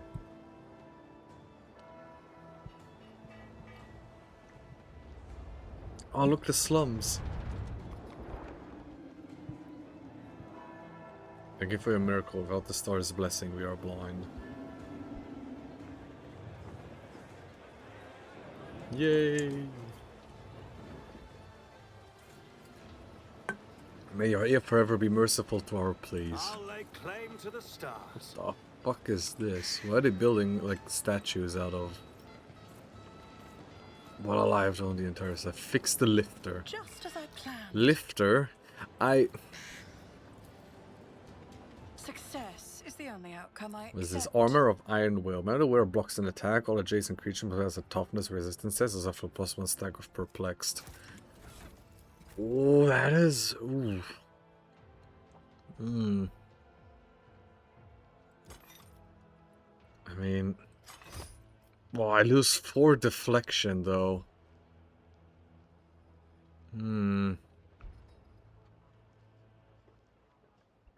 But... Let me box an attack like the perplexed. It was intelligent and perception.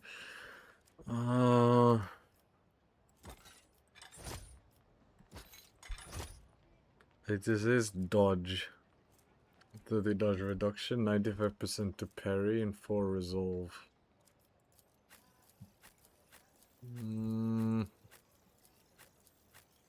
Damn, Cassia has 12 resolve.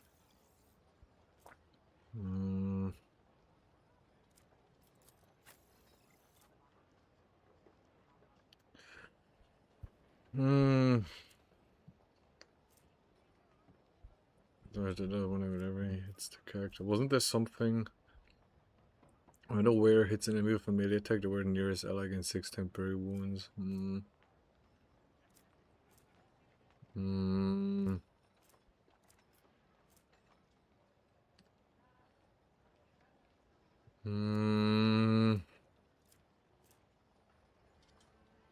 I'll give this a shot.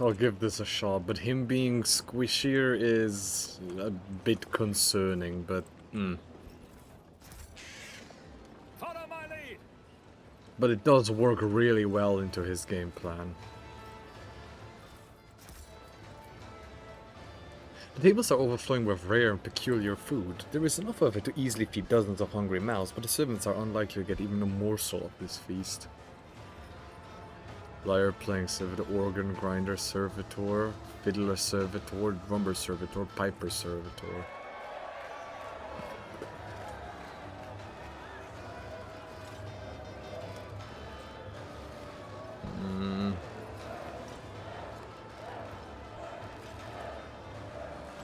They're barely able to stand.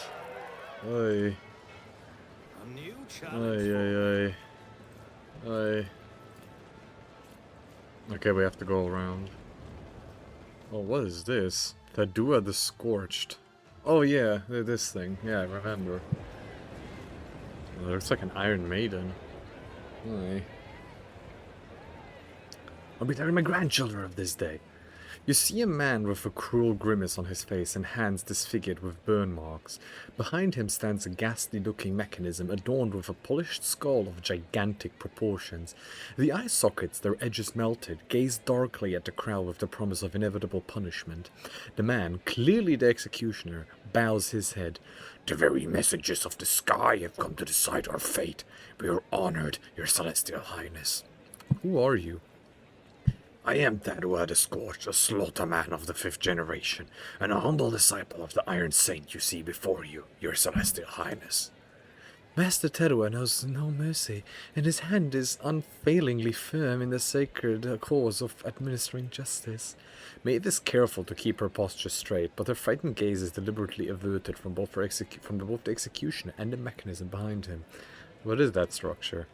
This instrument of punishment is a personification of the great Phasmophorius, the martyred. Fucking words. Who accomplished the legendary feat of slaying 300 heretics. As his glorious tradition, all mutants who affront the Empress's gaze and stain the face of Thessera must enter the Saints' iron embrace. Whenever justice is served, hundreds flock to the Phasmophorius, eager to witness the magnificent spectacle. You have just confessed that your semblance of justice serves not as a demonstration of lawful authority and deterrence for subjects, but as entertainment. Who is inside right now? Another heretic who violated the holy laws of Thessera, and since his body is already turning to ash, such will be the fate of his name as well. to be scattered to the winds, and that it may never again defile the lips of any who live upon our sacred world. Never again defile the lips. Maeve looks ready to faint. She seems both terrified and nauseated by the sacred rite that has drawn so many onlookers. The law of the Imperium punishes those who deserve it. Was that the last of the curse for the day? That was but one of the first bodies set to stoke the festival Furious. It is going to get a lot busier now. As if to confirm the man's words, the fire-breathing saint expels a puff of acrid smoke. While the guilty are being reduced to ashes, let us meet the next participants in our performance.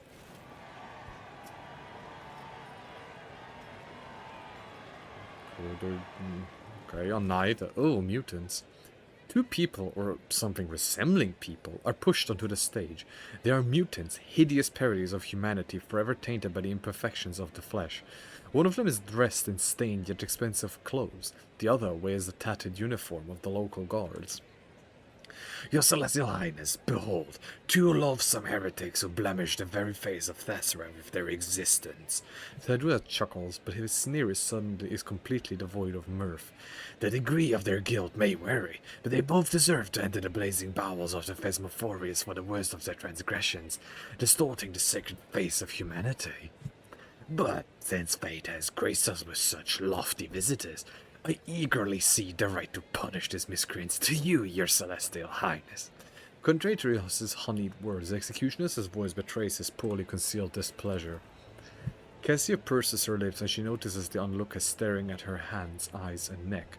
Many point their fingers shamelessly in her direction. Others spit at their feet in disgust.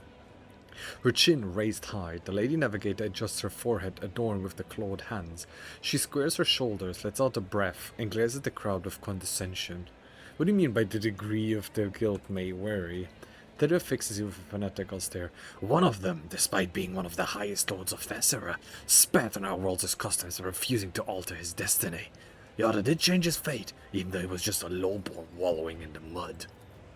What are the leg's name that I just hear? Solomon raises his voice slightly, indicating that the usually impassive arbiter is profoundly indignant. I normally have no trouble passing judgment, but in this case, I don't even know where to start. That was the opulently dressed merchant's crime. A rotten stain upon the noble families. He was hiding in his manner to conceal his deformities, but had trouble keeping his mouth shut. He spread corruption among the minds of courtiers, cast aspirations on the traditions of this world, was insolent, swore profanely. Luckily, he has no heirs, and today this accursed bloodline shall be put to the test, put to rest once and for all. The richly garbled mutant moans something. You notice stitches on his disfigured face. The zealous servants were evidently in a hurry to silence the condemned man early and sewed his twisted mouth shut. What a monstrous cruelty to sew a man's mouth shut. Take those stitches out immediately. Like, come on. Eager to please you, Thedra carries out the order, but his work is far from gentle. The condemned man groans and chokes in pain as the executioner pulls the threads from his flesh. With his mouth oozing blood, the mutant is unlikely to say much more. What did a mutant in a guard's uniform do? A thief, a brigand, and a murderer. There is no way to list all the crimes upon this freak's conscience. However, his willingness to change his destiny against all odds merits this mutant at least some honor. Despite his feeble-mindedness and simplicity, he had enough sense to obscure his countenance with hoods and helmets until he made his way from beggar to guard. It was not long before his excessive passion for fighting and stabbing gave him away. The mutant utters a foul curse under his breath, then immediately gives you a frightened look and falls silent. The mere sight of the Celestial Lord seems to instill reverent awe in the common denizens of Thessera. You praised the low-born mutant despite the vicious acts he has committed? They are both mutants and have thereby violated his law. Yet, when one finds a spark of nobility in an abject commoner, one cannot help but feel a grain of respect for them. This heretic may be of low birth, but he does not flout the values of Thessera the way the nobleman does, and thus honors the traditions in his will. Born into the rabble, he applied all his abilities and skills, defied the restraints placed upon him, and crushed those who stood in his path, all in order to forge a new destiny for himself. Forge a new destiny? Solomon repeats slowly with an undertone of utter disbelief at what he is hearing. Even you, a degenerate, should know that my man is bound to serve the God Emperor's plan from birth, that any attempt to change that is a violation of his will. Well, Maeve, what do you say? Which of them deserves to die? Maeve's gaze darts fearfully around to visibly avoid the doomed mutants on the platform. I am too low birth to take on the burden of being a judge, my celestial lord. I'm ready to announce my decision. The word of the distinguished guest is law. We are all trembling with anticipation. Maeve seems to have reined in the emotions that were overtaking her, and she casts a timid glance at you as she awaits the verdict.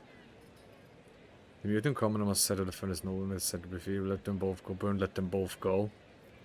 No, let them both go. Just let them go. Just let them go. Nobleman is set free. I mean, one of them liked to fight a lot, but he did become a guard. And the other guy did try to continue doing his thing, but he was just a dude. You know what? Let's do the wrong choice. Let them both go. The excitement in Tadua's eyes fades away. A merciful decision, your celestial highness. Savor the gift of freedom bestowed on us by the holder of the key to all destinies and by his messenger. Begone, you disgusting spawn.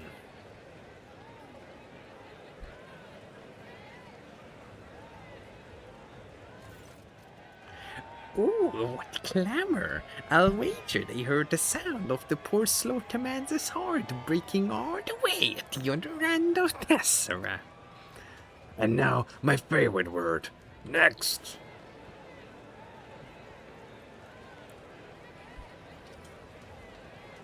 I mean, burning them just like a pale, bony creature, barely able to move its legs, enters the stage. In place of a mask, it turns a horrific medley of features toward the world. This ugliness, however, is nothing like that of the previous convicts. The thin, squeamishly twisted mouth is fused to the cheekbones. Malicious eyes peer into the crowd from under hideous folds of skin. The face of this heretic appears to have melted and congealed. What happened to his face? Is he another mutant? Thessarian fever. You need not worry, your celestial highness. It is contagious. What is this heretic guilty of? The execution doesn't end right away, but makes you wait for a second. His crime is more grievous than any the scaffold has ever seen. He was granted a new destiny, but chose to defy it. He turned away the greatest gift that can be offered to loyal sons and daughters of Tessera. The wretched man's gaze drifts over the crowd until his piercing eyes meet yours. His head twitches, his face contorting in a monstrous grimace. Shut up before it gets in! He whispers in a sudden frenzy. I won't give up, I won't. Oh, no. We didn't come here for you to stay quiet. Squeal now, and squeal louder. The crowd takes up the fool's outburst and begins demanding more screams. Where is the blasted court fool? You glance at the crowd and suddenly see the fool, prancing and fitting among the Gokas, clearly trying not to be spotted by you. Shoot blood for his instance. Just boom. I have thought of a better entertainment. Forget the execution. Whoever brings me the fool will receive the honor of kissing the celestials. You need not hide yourselves so carefully and not want to punish a born fool. You need not hide yourself so carefully. I don't want to punish a born fool. Laughter bubbles up from the crowd. The audience appreciates your gracious yet mocking remark. The fool makes an angry sound and flees to the cackling of bystanders. Thank you, my celestial lord. Maeve's voice is barely audible. She smiles at you in a small, sad way. So, what did this guy do wrong? So he's just, like... It turned away the greatest gift can be offered to the loyal sons and daughters of Tessera. Let's see what we got. I mean, this guy seems to... let him go. As Thidua opens his mouth to say something, the convict takes a step on his clumsy, spindly legs, and then another one. The face! Pretty strong. Shining. The gnawed claw points directly at you. Give it here! Give it to me now instead of the one I bear. Take mine. It's not mine. Take it!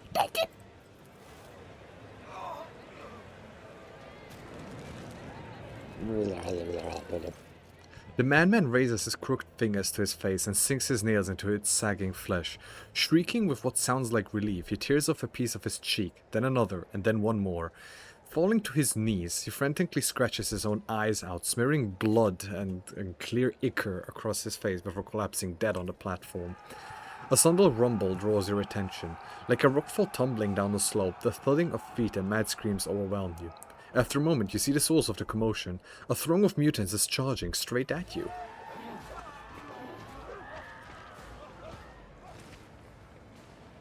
Ah.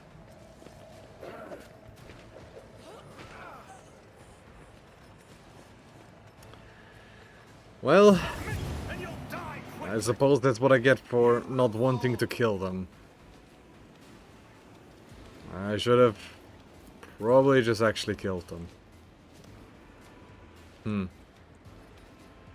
So the only cover I have is like this here, okay? I mean, I can send Pujan to the right here, and then...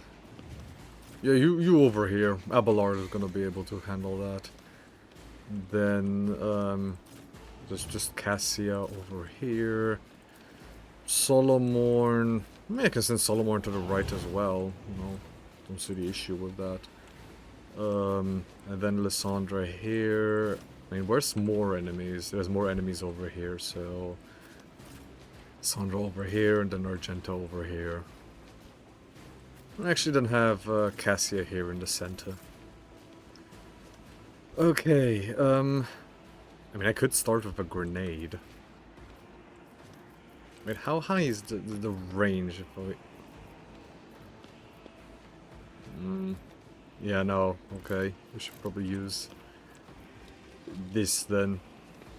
Why are they like glowing? Thessarian buboes, mutation, Thessarian fever. This creature's flesh sparkles with the Thessarian dust, increasing its strength by 25. When this creature dies, the Thessarian transforms its concentrated emotions into warp energy. Ah, warp energy. Yay, warp energy. 17 momentum. Okay, those stacks of zeal. Why wouldn't I use that as a first thing? As the Emperor commands, I act. I refuse. Okay, and then, yeah, shoot these guys. Well, I was kind of hoping for a bit more there, Argenta, but it's okay. Then... I shoot this guy. Boom. Bleeding and... Despicable target is creature being attacked by Mystorian Priest.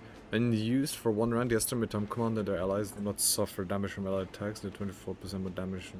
Okay. Okay. Use more damage. More damage, always good. Okay, Solomon. What do we have? Dreadmonger, modified crack grenade. Just a regular crack grenade. Well, that's what I get for trying to save these guys. I wanted to be nice, and yeah. Protect, let's see, protect Pujan. We're undertaking this task. Plato, where are you going? Oh, okay, yep, sure, that works. So which one was this one? Fulminating shot. Yeah, this one deals more damage. Yeah, this one deals more damage, while this one... But if I move him here and shoot like this, yeah, one big debuff.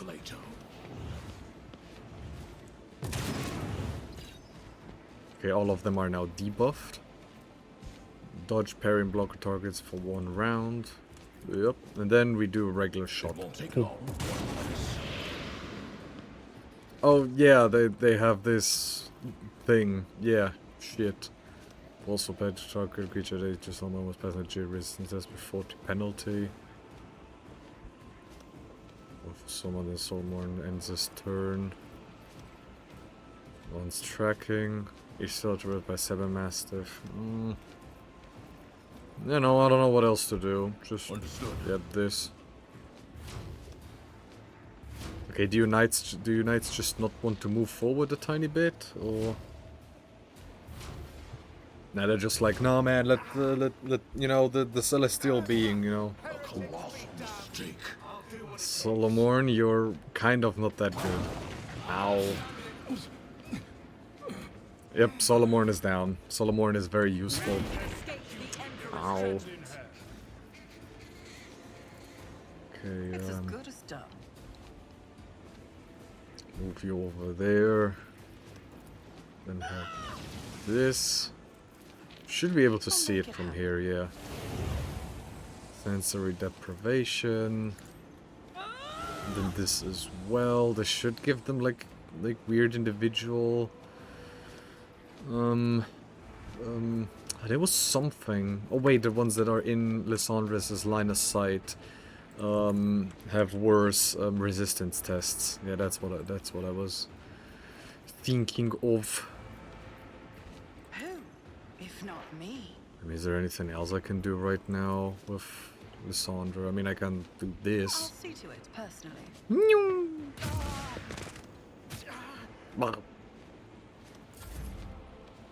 Okay, Pujan is already a bit low. Already done.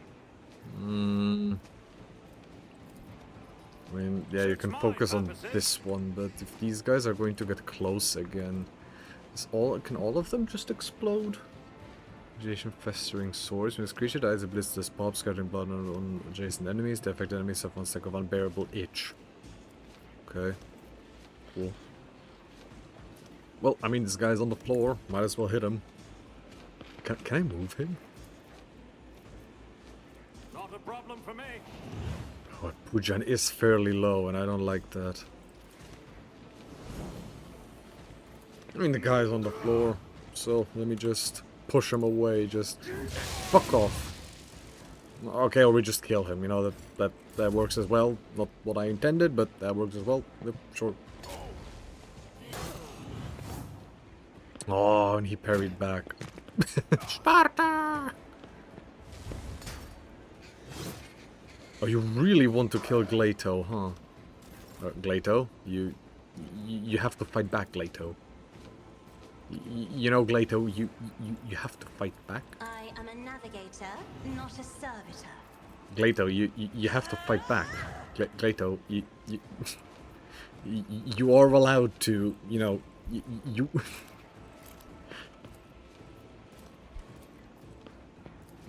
kinda gotta burn this guy. Can I do one more attack per chance? No, I can't. Let me at least buff up the next attack. 23 stacks. Stay my guys! Stay my guys! Yeah, sure, let's try to keep this guy. Is he immobilized? No, he just took damage. Let me at least get these guys, like, debuffed. Who thought that Bonk. was a good idea? Nah, you ain't kicking that guy, bruh. So, first off, I will do my duty. can Argenta do anything right now? I don't think she can, no. Okay. Rejoice in battle. Let me at least move Argenta over here. Then I think you actually need to heal yourself with this. At its finest. Additional deflection. Force distraction. Walls of a rock crate. How many temporary ones are there? 4 entire, like, oi. 4, oi, oi, oi. Oh, I parried it. Solomon. Rotten mutant. My ears are ringing. Toxic spittle. Quick, quick. Poisonous saliva. Suffer 5 toxic damage and 15 toxin.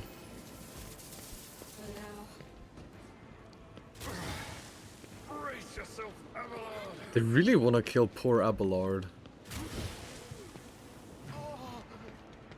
Yeah, but you're burning. Oh fuck, they have grenades. Fuck it. No, Glato.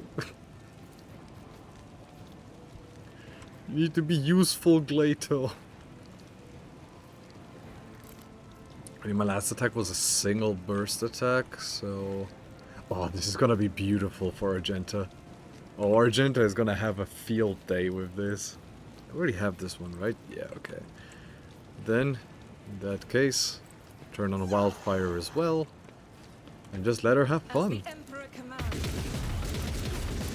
is a prayer. Jesus Christ, she deals so much damage. And, yep, give me the buff. Always give me the buff. Do more ballistic, so critical damage and critical hit chance. Yep. And I'll now shoot this guy, like this woman. Emperor, She's bleeding. Oh, what are you... The guy is stunned. How are you guys not able to hit him? No life ping, monster. Did I not do a life ping? Did I forget to do the life ping? Oh fuck, yeah, I forgot to do the life ping, sorry. Oh fuck, yeah, I completely forgot the life ping. Bruh, I'm stupid, thank you. This is why I usually have my bot, but I don't have a server in the basement. I'm gonna have to take care of that at one point. Yeah, sorry about that. I am what the youngsters call fucking stupid. I'll make it happen. Sorry, Titanium Sword, sorry, my bad. Ugh. I completely forgot about that. My apologies. Ay, ay, ay. As good as done. Ay, ay, ay. I hope you're doing okay. I hope you're doing a-okay on this Saturday. These guys are, I mean, Mind Bond, I'll sure. make it happen. Mind Bond on Pujan. Yeah, I'll sure, choose you in Purification personally. Discharge.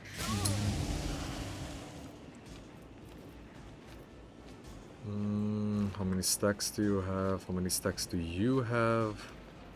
None. How many stacks do you have? None. Okay. So there is nothing I can do with Lysandra right now, other than, yeah, dominate. I'll make it happen. Okay, Sullen Mutant. What do the Sullen Mutants do when they explode? Oh yeah, they give the Unbearable Itch debuff. Unbearableitch.io. All too easy. Toxin. It has a few that have Toxin, plus 1 deflection. So how much deflection does Puja now have? 7 deflection. Oi, oi, oi. Never wavered in the face of adversity. I mean, if I push him away... Can I even push him Nothing I away? can't do. I mean, you're not... So, yeah, there's no one suffering from anything near Pujan, so Suit my just... purposes. Boom. Stand a chance. And I hit myself. Soldiers Bonk. would have been disciplined for such a performance. There goes your armor. Oh, you're kicking him! Come on, Glato. Glato! Glato! Yeah, I mean, these guys have already debuffed, so I don't think I need to really debuff these guys. Me? If you insist, Confer to Lord give Captain. Pujan some Isn't this a job for the serfs? buffs, and now he can charge, right? Yeah, and I can save Glato. Yeah, and we're dealing damage to everyone because Pujan is just Pujan. Because of the augments. I am a navigator, Buff not a servitor. Pujan. Always buff Pujan. And sure, give Pujan more damage. There we go, and we can do Isn't this a on job that for guy the back there serfs? so he's immobilized. Did he just not take damage? Sensor deprivation, immobilized, blinded, dominated. Oh, this guy is going through it all. This is what I like about the Cyber Raven. I like the way I have Lysandra. Like she's one big debuff machine. Oh, they're all parrying. Ah, but you can't parry this. Ow! Just a minor setback. Abelard. God damn it. Okay, Abelard, you do this. And then taunting scream. I think the heretics might be onto something. Banned. Banned. Banned. Banned. How dare you say these things, Farpath. Penning, what do you think? I can't stand it. I can't stand it, mate. What do you think, Fartbath? You might not give in to to heresy, would you? Exclamation mark Sisyphus. You know what?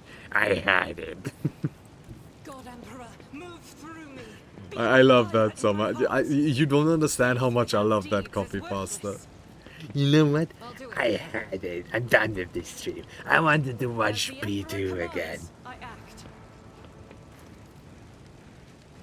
But I think the last thing I did was an area attack. So I technically had... Wait, no, I think I did a singular attack. So... Okay, at least those guys are on the floor. Now I just killed this guy. Boom. Why I was chosen. Wait, what do you mean you live? What do you mean you live? B3 room visiting. P3 will be very interesting and will be the bane of me because I will have to play that and I'm gonna suffer. I'm gonna suffer so much and I'm gonna enjoy it. Okay, now everybody has the debuff. Okay, Lysandra, what can I do with you? I mean, just continue blinding them all. God, Emperor is a cool guy, but in an orky way. I think I can walk know what they doing. So if I do this, yeah, I actually want to do that. I've never done this one. So if I now do this one, all of the enemies like can. Whoa! Oh, that's really cool. Now if I do dominate, I'll gain more debuffs, and now I can do this one as well. Regarding MatPat analyzing something frame by frame. Oh god. You know what I find really interesting though, now that I think about it? Undertale was 2017, we got Deltarune 2 years later. I could have sworn it's been several years, but no, it's only been 2. Then we got Deltarune. Like it felt so long between like Undertale and Deltarune, but no, it was only 2 years. It's fucking crazy. Nothing I can't do. Pain Resonance, and now fuck this guy. Almost killing Glato. 2015. Wait, what was it? 2015? Hold on. Hold on. Undertale. Yeah, just Undertale. Okay, no, Undertale was 2017. I think Deltarune was 2017, right? No, 2018. I guess it was 2018. Well, still, 3 years. My point sort of stands. Like, it's only been 3 years, and, you know, it's like, it's a bit wild, in my opinion, if you think about it. Like, only 3 years. Like, fucking wild. Isn't this a job for the serfs? Something very important in memes. Is it a summary of my life? Hey buddy, I think you got the wrong door. The leather club's 2 blocks down.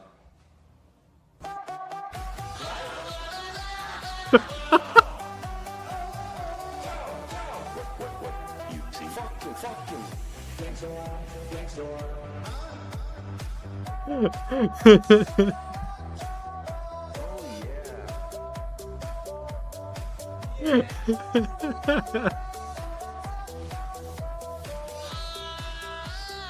Like, can you guys even hear me? Just should be because of this comment.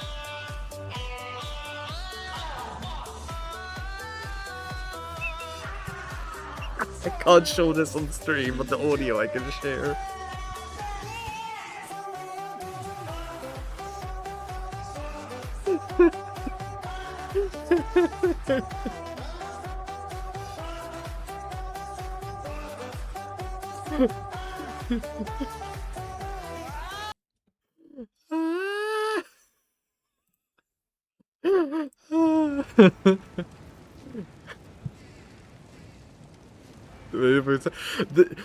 The audio is as safe as Gotchi can be, let's put it that way. Emperor, give me strength. It's as safe as Gotchi can be, that's how much I can say. Which, I mean, to be fair, I don't think that really means much, but... Was the art stare? It's not that bad. Okay, it's not bad, but it's not that bad. I'll show you why navigators are feared. Already done.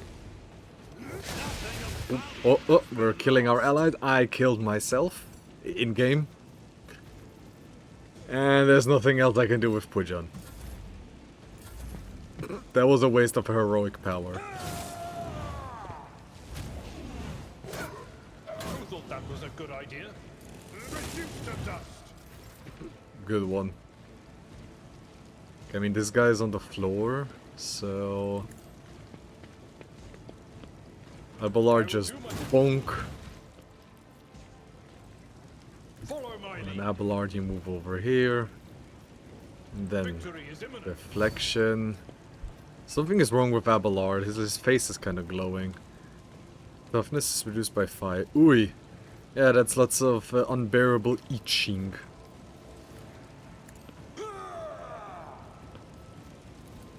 Mad It do will be done. this. And then Wall of Rockcrete. Indeed. Like the second this guy stands up, he's gonna just like fucking get like fucking mauled.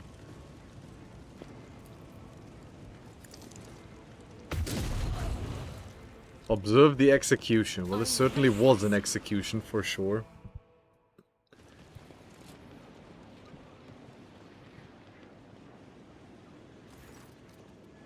Your Celestial Highness, apologies for my late arrival. I wasted a great deal of time in idle squabbles with that oaf of a treasure as he was looking for the shipment chronicle. I only heard about the attack after it had already begun, and the elevator might as well not have been moving at all. It was so slow. Gotcha is fine and for cool people. You're cool, Titanium said right of you. Exactly, Gachi is cool. Gachi is for like-minded and good people, you know? I just noticed I don't have the YouTube chat open again. Like, Gachi is, well...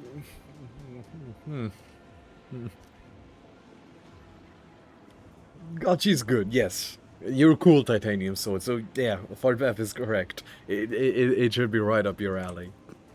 The treasure, the elevator. Who are you going to blame next, Governor? Are you the ruler of this world or a casual onlooker? You will take measures immediately and restore order, or I will conclude that you are sabotaging the rogue traders' visit, either by intent or simply due to your own ineptness. The governor babbles in fear. I never thought... The culprits, of course. The culprits will face execution post haste, my celestial lord. Survey the square. An oppressive silence hangs over the previously bustling plaza. The people are taking in the carnage, clearly avoiding looking at you, but still catching your every word. You notice Maeve standing nearby, gazing around her with horror in her eyes. Find those responsible and bring them to me. The condemned mutants broke loose and attacked the townsfolk. It's been a long, long time since anything like that happened, Your Celestial Highness. They must have sniffed out that today is a special day. The executioner's lip curls split by a blow during the fight. The commander was responsible for guarding them. He got careless. His armor rattling, when one of the knights steps forward. I'm Lucra, commander of the fortress. I can attest that the ungodly mutants were restrained properly. It's the Phasmophorius. The smoke whipped the brutes into a frenzy. I have no word for the time. You want to be the one facing execution. So it's either the commander or executioner, is it? And I shall now make my decision. My celestial lord, I swear on my life that my knights and I did everything we could to keep you safe. Who could have foreseen that the Phasmophorius, after gorging itself on miscreants, would start driving the mutants mad with its smoke? Lies. The Phasmophorius does not taunt heretics, it fills them with horror. To shift the blame for your own failure into a sacred weapon of justice is a heinous crime in and of itself. I mean, given that one of the knights was mutated and... A hydration? More Pepsi! Yay!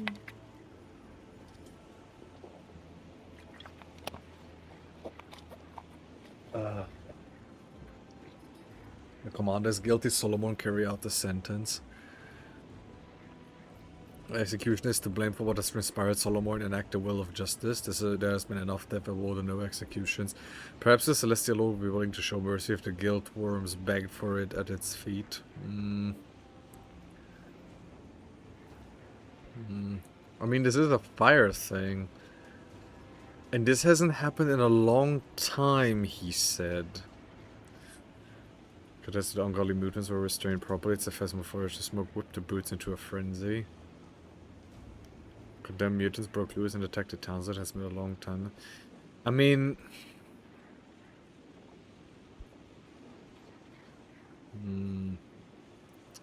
I mean, given one of the guards was the one, like, who was mutated, I'm willing to actually think it might actually be the guy, like, who... Like, but...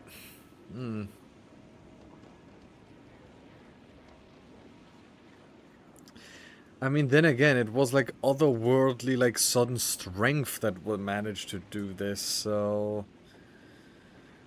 The execution is to blame for what has transpired. Solomon enact the will of justice. There has been enough death. I order no executions.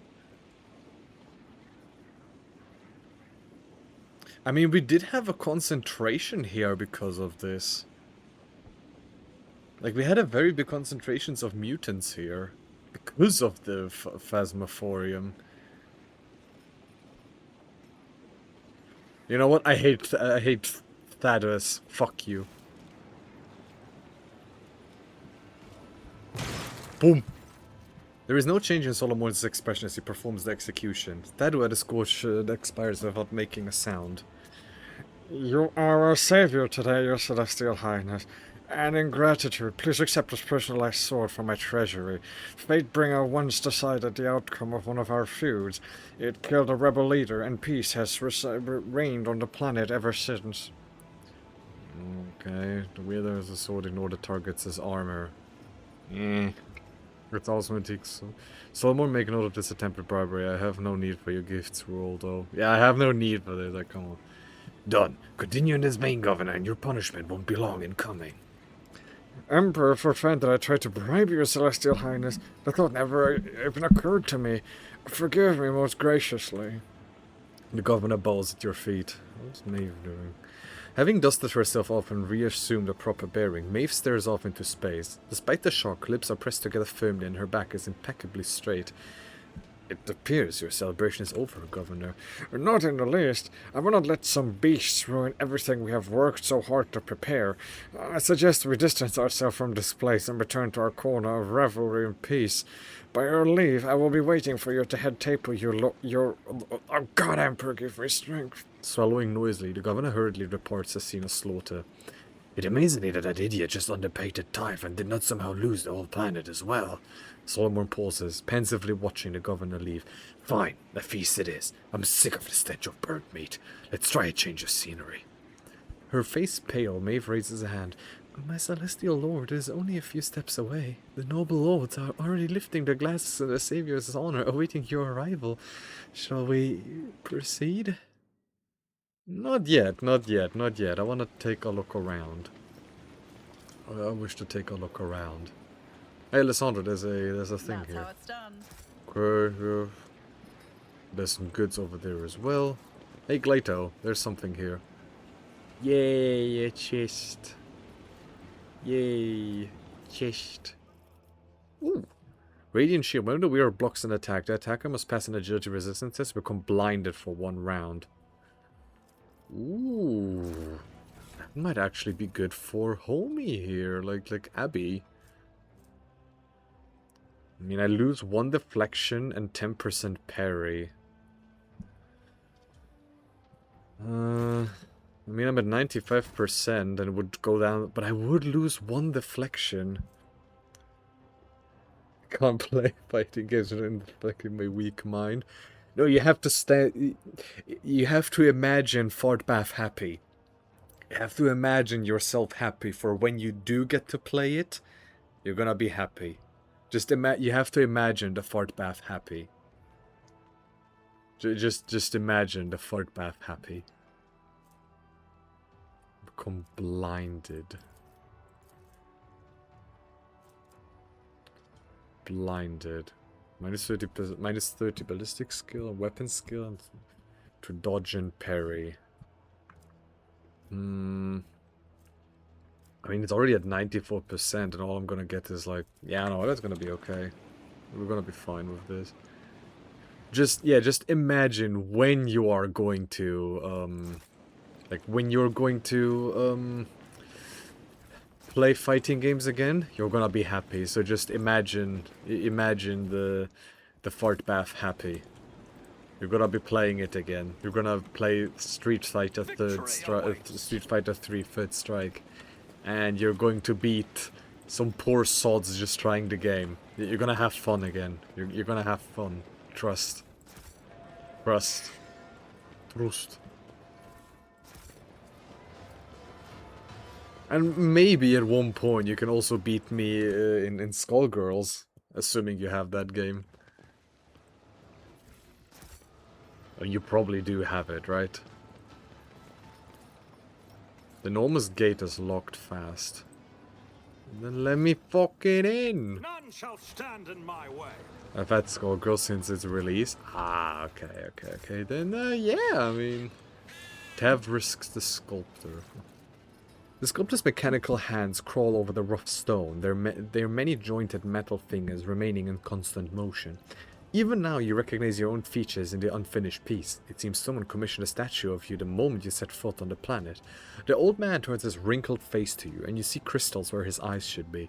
Is my celestial lord here to gaze upon his destiny? Alas, my creation is not yet complete. Who are you? A humble creator, the governess's first sculptor, Tavrisk, who has the honor of shaping the destinies of others, but not his own. Tavrisk, the sculptor, turns his head to you, but you see no pupils in his crystal ocular augmentix. Look here and tell me what is material you're working with. This is the Certium, a fascinating stone born from the bowels of this planet. Like any other kind, it bends and melts beneath the sculptors' tools, but for the sculpture to come to life in earnest, they must put their very soul into it. One of his hands emerges from behind the statue and gently touches his head, seemingly of its own volition. The soul, however, obtains calluses the more the sculptor works, and mine has long since become covered in scabs. I don't quite understand. Are you a psyker? My Lord Governor calls me a foreteller and creator, others a wicked sorcerer. But there is no cause for concern. My abilities are sanctioned, and I am pure before the Empress's celestial eye. He is a psyker. He gestures at the tubes on the back of his head, as if to prove the truth of his words. Heck, no, hand augmenting the most impressive such implants are impossible to combine in a feudal world. Where are you from? Lord Rualdo had my limbs replaced before he took me from my home planet. It was so long ago, I had since forgotten what my land is like to the touch. The sculptor's mechanical arms are pierced by sticky tubes, and the elbow joints have all but worn down. It must have been a decade since these implants were last serviced. Such neglect often poses a serious threat to the person's life, and yet the old man's skin looks relatively healthy in the spots where flesh and metal meet. This man appears to belong to a rare variety of psychers, biomancers capable of recovering even from otherwise deadly wounds and diseases. Did you capture the governess's destiny in sculpture too? His mouth stretches into a cryptic smile. I have made thousands of statues for Rualdo, but Thesaurus' stoneflesh can never seem to sate his great ambitions. I'm here to look at the sculpture. What has my destiny got to do with it? When I sculpt, Your Celestial Highness, I see peoples as destinies in the forms I create. The visions that come to me shape not only the stone, but the person's fate as well. Your image was indistinct when it appeared before me, and my work is not yet done. What do you wish to behold? The glorious deeds of my future or that I'm accomplishing in the present? Yeah, the second one. The sculptor's hands scuttle over the stone like huge metal spiders. His sightless gaze perceives exactly those details of your appearance that you are proud of the most. Your destiny will soon be complete, my lord. I will have it delivered to your celestial vessel. The Madish Pujovsi has gained the glories of far effect, duration permanent. Your very life's path has been carved into stone, one who lives in the present but has no reason to fear the future. But sooner or later, the future catches up with everyone, increases the characters' fellowship until the end of the mission on Thessera. Maeve, bring me a cup of Amasak, and make sure it's filled to the brim. Comes an unexpected order from Solomorn. It will be done, my Lord Judicator. Okay, Solomorn wanting to drink. Solomon waits until Maeve is some distance away, then turns to you. I wanted to talk to you about the observer they have attached to us overhearing. He casts a sweeping glance around the courtyard and lowers his voice. Do you get the sense that what is happening raises questions that lack coherent answers? Do not forget that Thessarians have been nothing but cordial to us to farm easy as well on account of certain unusual. If you have any suspicions about the Thessarian, but I have not taken any action so far. I have been gathering information. Taking any steps before doing that would have been reckless. Now is the time to coordinate our actions and discuss the risks, which are high considering we are both outnumbered in an unknown territory. I'm uneasy myself. Which ones in particular? The governor has a strange behavior, the remarkably lavish gift, the change in personality, and all of that just before our arrival. The governor barely manages to stay in his saddle, which is odd for a local nobleman. Like, a lot of these. I do not like the way the governor is using every means possible to star an inquiry into the tithe. The fact that it was a mutant attack during a public execution with no clear or evident cause. The attack is unlikely to have been planned. It looked too messy, shall we say. On the other hand, perhaps that's the best this backwater plant can do when it comes to plotting and scheming. The governor has a strange behavior. You are not wrong. In particular, I would like to know the governor granting preferential treatment to our attendant. Perhaps he needs her unconditional trust to ensure that she does something, or, on the contrary, remains uninvolved at just the right moment. Governor barely manages to stay in his saddle. Not too odd considering Rule loses ravenous fondness for food and Amisak, but an astute observation nonetheless. Remember the last mutant from public execution? Something was all off about him, it wasn't just a physical deformity. Yes, mutation is a corruption that seldom leaves a person with a sound mind, but what the madman spouted on the scaffold, and what he had done to himself, was beyond the pale. Yeah, the thing with the, take his face. Like the mutant who has, caused veil degradation, which means that, yeah, I mean, there's chaos abound, of course. And it very much seems to be that, taking the face, which seems to be a thing of the nobility, and Homie here has told everyone to also do it, that it has to be done. Local beliefs. What is this try about altering your destiny? The God Emperor alone knows how many different cults of him there are. Not two planets worship him in quite the same way, but only a heretic would wax poetic about altering a fate that was ordained by the Emperor once and for all. Have you seen the writing of the Madman Fault, the Chronicle of Fates? It is a lunacy bordering on heresy. Not bordering. They are heresy writ large. But that is not what troubles me. What troubles me is that the madman succeeded in publishing them. I don't like how the governor is delaying everything. Indeed, at first one could mistake it for sycophancy and attempt to appease the celestial guest, but the longer it goes on, the more apparent the criminal intent behind the stalling of the inevitable becomes. So what's your conclusion? I have a theory, but I would hear yours first, as my opinions influence your reasoning. The Thessarians have failed to gather their tithe, and I know the strangers of smoke and mirror. Nah, that's too obvious. We're being led into a trap of some sort. I would wager this is a cult. The predicaments I get usually involve a cult of some description. The theory is not what they're making it out to be, not a feudal world of a primitive populace, but a forge world, whereas an industrial one. The point of the deception is to pay a smaller tithe. There is something in Thessaria's atmosphere that alters the human brain. Sooner than Emily becomes a clumsy idiot. The very first one? No, that's... A trap? The trap also, but... Yeah, I have a feeling this is about the cult, specifically because of the face thing. Yeah, I think there is a cult abound. Heretical cults are not the only threat by far, but there is enough heresy on Thessaria either way. My hypothesis is that is not about the tithe. That is merely a pretext to keep us here long enough. But what for? We should play along for now. Let him think we've taken the bait while we wait for an opportunity to seize control of the situation. For that, we need to agree on a signal to launch a coordinated attack. When I say lovely weather we attack, my words will be the Emperor knows. I will shout, attack!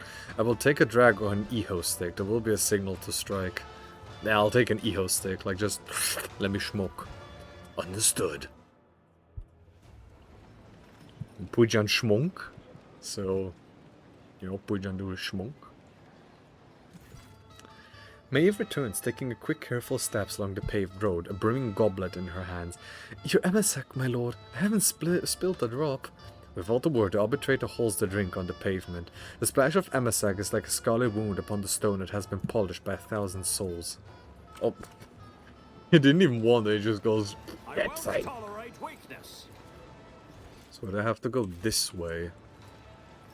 So gotta. The governor's hand reaches for the amasak, but flinches under your gaze, and abruptly changes trajectory towards the appetizers. Today is a very nervous day, Your Celestial Highness, and when I feel nervous, I eat, and drink, and eat again. That is just the way I am. But, Emperor have mercy, the food today is to die for. You'd like to have some? I recommend you try the fried alecdone, whose horns were still goring the hunters just the other day. And here we have some five-tailed shrimperiuses and stewed black-eyed sores. These fellows need to be eaten quickly before they scurry off the plate. As for the side dishes, you simply must have a taste of these crispy blabbered shells seasoned with blue glut. This spice scorches your tongue, but follow it with some amasak and it will feel like the waters of life itself. Attack the giant alecdone ham, vanquish the 5 timber. Defeat the blabbered shells with a blue gut. You pop a fried rabbit shell into your mouth. First one, and then another, and another. The blue glut stings your tongue and throat, but Mariusz Pudzianowski from Valencia is made of sterner stuff. Then all these milk sops, eventually... And as Puja just, like, oh, you need to be very careful, and Puja just, like fucking toilet, just, Eventually, you crush the last blabberate between your jaws before wiping a napkin over your chin and tossing it victoriously onto the table. You have guts of iron. You have managed to keep a stony face while donning an entire dish of hot blabberates, a show of steel-hard composure. Increases the character's intelligence and willpower in the next combat. This is a one-time bonus disappeared after the combat ends. Aww. Incredible, but how? How did you accomplish it? My fellow revelers, let us raise our cups to an unbreakable strength of the God Empress's emissary. The entire Thessarian nobility lift their golden goblets in your honor. Well, attack that fucking ham. You sink your teeth into the greasy morsel and deftly nibble it to the bone in front of the entire court, which watches you with morbid fascination. Carnivore to the core. Now that you have prevailed over a giant leg of alecdone, is there any obstacle you cannot surmount? Increases the character's strength and toughness in the next combat. Magnificent! Not even the rock serpent head that recently ate our cobbler could match you. Unlike your Celestial Highness, it's been 5 entire suns chewing through him. I get a 5-day shrimp. 30%. Fuck it. Try to eat the fucking shrimp.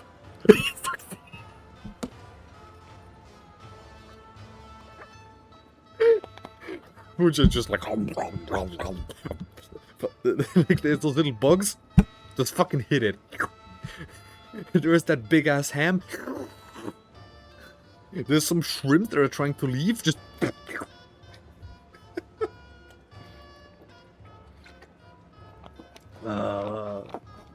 Deftly wielding a set of forks and knives, you cut off the Shrimperius's escape route. At last, all 5 of its tails are pinned to the table with golden prongs, and the 6th fork delivers the final blow, allowing you to send the exquisite meal into your mouth. Nimble hands. You have bested the Shrimperius in the battle of agility. And we have agility and perception bonus. Only 3 people have managed. Only 3 people have managed to conquer the Shrimperius tonight, and all of them are inferior to you in the sophistication and speed of their forkcraft. The governor hurriedly toasts you, spilling his drink in the process. Now that we have had some refreshments, let's talk. Verily, Your Celestial Highness. He reaches his ring-studded hand for a goblet, but stops at the sound of Mavis's voice. My lord, remember what the physician told you. Temperance is the best cure for your ailments. I fear that you have disobeyed his wishes again today. And now I'm paying for it with a compromised sense of balance and regrettable inability to admire the disguised imposters. And the hunt is already in full swing. Someone leans over to you. Rogue trader, once you've had your fill of the governor, let's ask him a few questions. What is this hunt you've mentioned? Rudol waves a hand at me. Be a darling and tell our guests about our amusements. I'm a little exhausted. Of course, my lord. The imposter hunt takes place every... fucking Amogus. The fucking imposter hunt. Yeah, just play fucking Amogus. Fucking Amogus IRL. Shortly before the event, the servants are thoroughly cleansed of dirt and foulness, combed, dressed in expensive clothing and masks, and invited into the courtyard with the rest of the guests.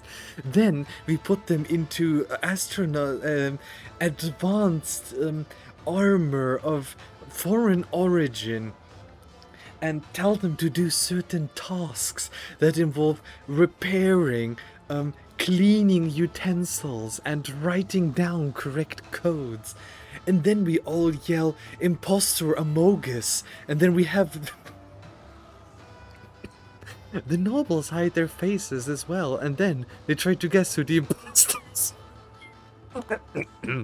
Telling one from the other is quite a challenge sometimes. The governor suddenly perks up again. And that is the best part. I highly recommend you try, Your Celestial Highness. It makes for a very interesting change of pace.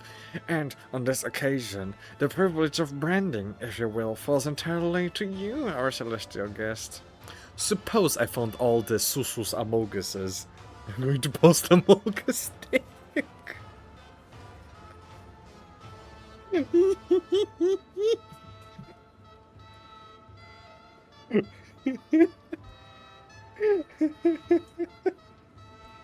Fear the man who can post a Mogus dick. Suppose I found all the imposters. What happens next? Maeve produces a shimmering slate featuring a string of fine inscriptions. This is a data brand, one of our off-world treasures. We handle it with the greatest care, and yet all of Thesaurus' jewels and miracles cannot compare to the resplendence of your glory, my celestial lord. When you find an impostor, you need only mark them with this wondrous brand. And at the end of the hunt, we hold a great feast. If you guess at least one of the imposters, you will also win a fine prize. If you guess all four, there will be an even more special reward. I remember at one of the hunts, a servant played the role of a baron so well that all the lords unanimously granted him favor and let him keep the title and privileges of the nobility. Such a thing rarely happens, but who knows what the evening will bring, for tonight it is you who will determine the worthy, my celestial lord. Did someone just admit that there is a masquerading rebel among the Thessarian nobles, illiterate, with no idea how to collect tithes, or, by the throne, that actually explains so much? The proctor scoffs and glances at enthusiastic guests. Go ahead, Governor, commence your charade. The sooner we start, the sooner we finish. The governor lets out an audible gulp. It shall be done, Master Judicator. How does one find an impostor in the crowd? By the way they talk, by their lack of restraint. The unfamiliar delicacies overwhelm them so much they lose control. Imposters are often scared of the responsibility that has fallen on their weak shoulders, and they try to stay close to the real nobles and imitate their rarefied manners. During the hunt, it is most worthwhile to pay attention to separate groups where conversation has already started. A frightened imposter will usually try to hide behind the other people's backs. That's all I know, Celestial Lord. I wish to move on this into the type. I have neither the time or inclination to entertain your rabble. The type governor monitors. Solomon, you may ask the governor your questions. If I can amuse the esteemed Judicator with conversation, I'll only be too glad to. But of course, I have always wanted to try my hand at casual small talk. Solomon folds his arms imperiously over his chest, somehow becoming even taller in stature and broader in the shoulders. Tell me about the Laceraxes, Governor. Such fascinating creatures. Where did you get them from?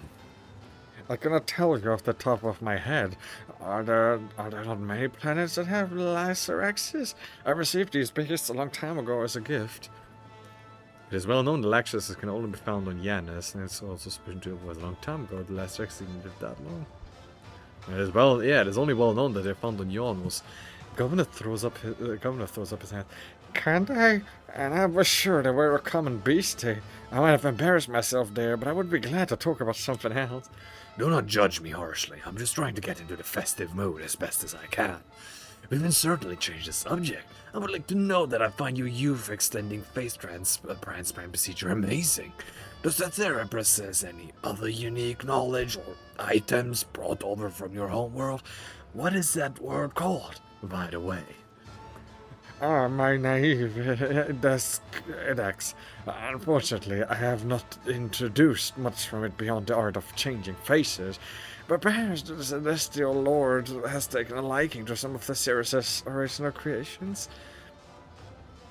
You cannot pronounce the name of your whole word, really. Wink at Solomon and take calm beat from your ear. I was presented with this pearl that whispers great secrets and mysteries. What a marvel! I was told it is an artifact from Edex. Oh yes, the famous Edexian Pearls of Revelation. I often use them myself to keep my mind receptive to new ideas. I was interested in the musical servitors. They can only have been brought to you by the Crimson Priests, correct? Can you tell me why they visited the planet? I think they were the Red Robes who arrived to celebrate the ascendance of new governor. That's me. Roldos's wistful gaze follows a Shrimperius fleeing the table. He answers a rather wretched and tentative Roldo, almost as if he were merely a chance passerby, not the governor. I would servants of the Omnissiah care who had taken the throne of a technologically underdeveloped world. Yeah. The governor shrugs helplessly. I was too overjoyed at their appearance to ask. A gesture of deference, I suppose. Who can even understand those mysterious Crimson Priests? Indeed, the priests are famous for having many vocations outside of pursuing technology and discovering new knowledge, like musics and visits of courtesy. Thank you for the conversation, Governor. I have learned everything I wanted to know. Glance indifferently at the governor and roll your eye. Let the orchestra be silent. Let the servitors keep playing.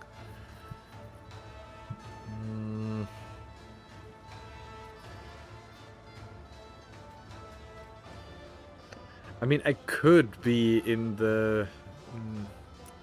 Is it even a good idea if I do this? I mean, Solomon said I should be continuing the thing, but there is no... Eho stick. I'll just look at him indifferently and roll my eyes. I think I remember. In the treaty, the silent language of celestial lords, reading their gestures, it is said, if his or her highness first turns their countenance upon you and only then toward the heavens, you have spoken well and I am blessed to proceed. Verily, it is heartening to know that you uphold our traditions and agree to participate in the hunt, your celestial highness. May it present the data brand. Please return when you have found all the impostors. I am afraid there was a second, less flattering interpretation in that book, which I cannot recall. May you enjoy the hunt, my lord, Maeve adds humbly. Don't, Gara. Bad beast. Very bad. I apologize, your celestial highness. How is your imposter hunt going? Gara? My darling pet, she's guarding the Shrimperiuses. Every once in a while she gets an allowance in the form of an elect on bones. What has it done wrong? She almost ripped off my finger along with a slice of electone. It's my fault for forgetting their predators, albeit domesticated ones. You have reduced the beast born to hunt and kill to a domesticated pet. Without purpose and discipline, both man and animal alike are destined for degradation. Solomon nods at Glato, who is completely unfazed by the multitude of delicacies. Say, this is the level of obedience and dignity we should strive for. Vegetable Solomon, I've grown tired of these savages. Deal with him.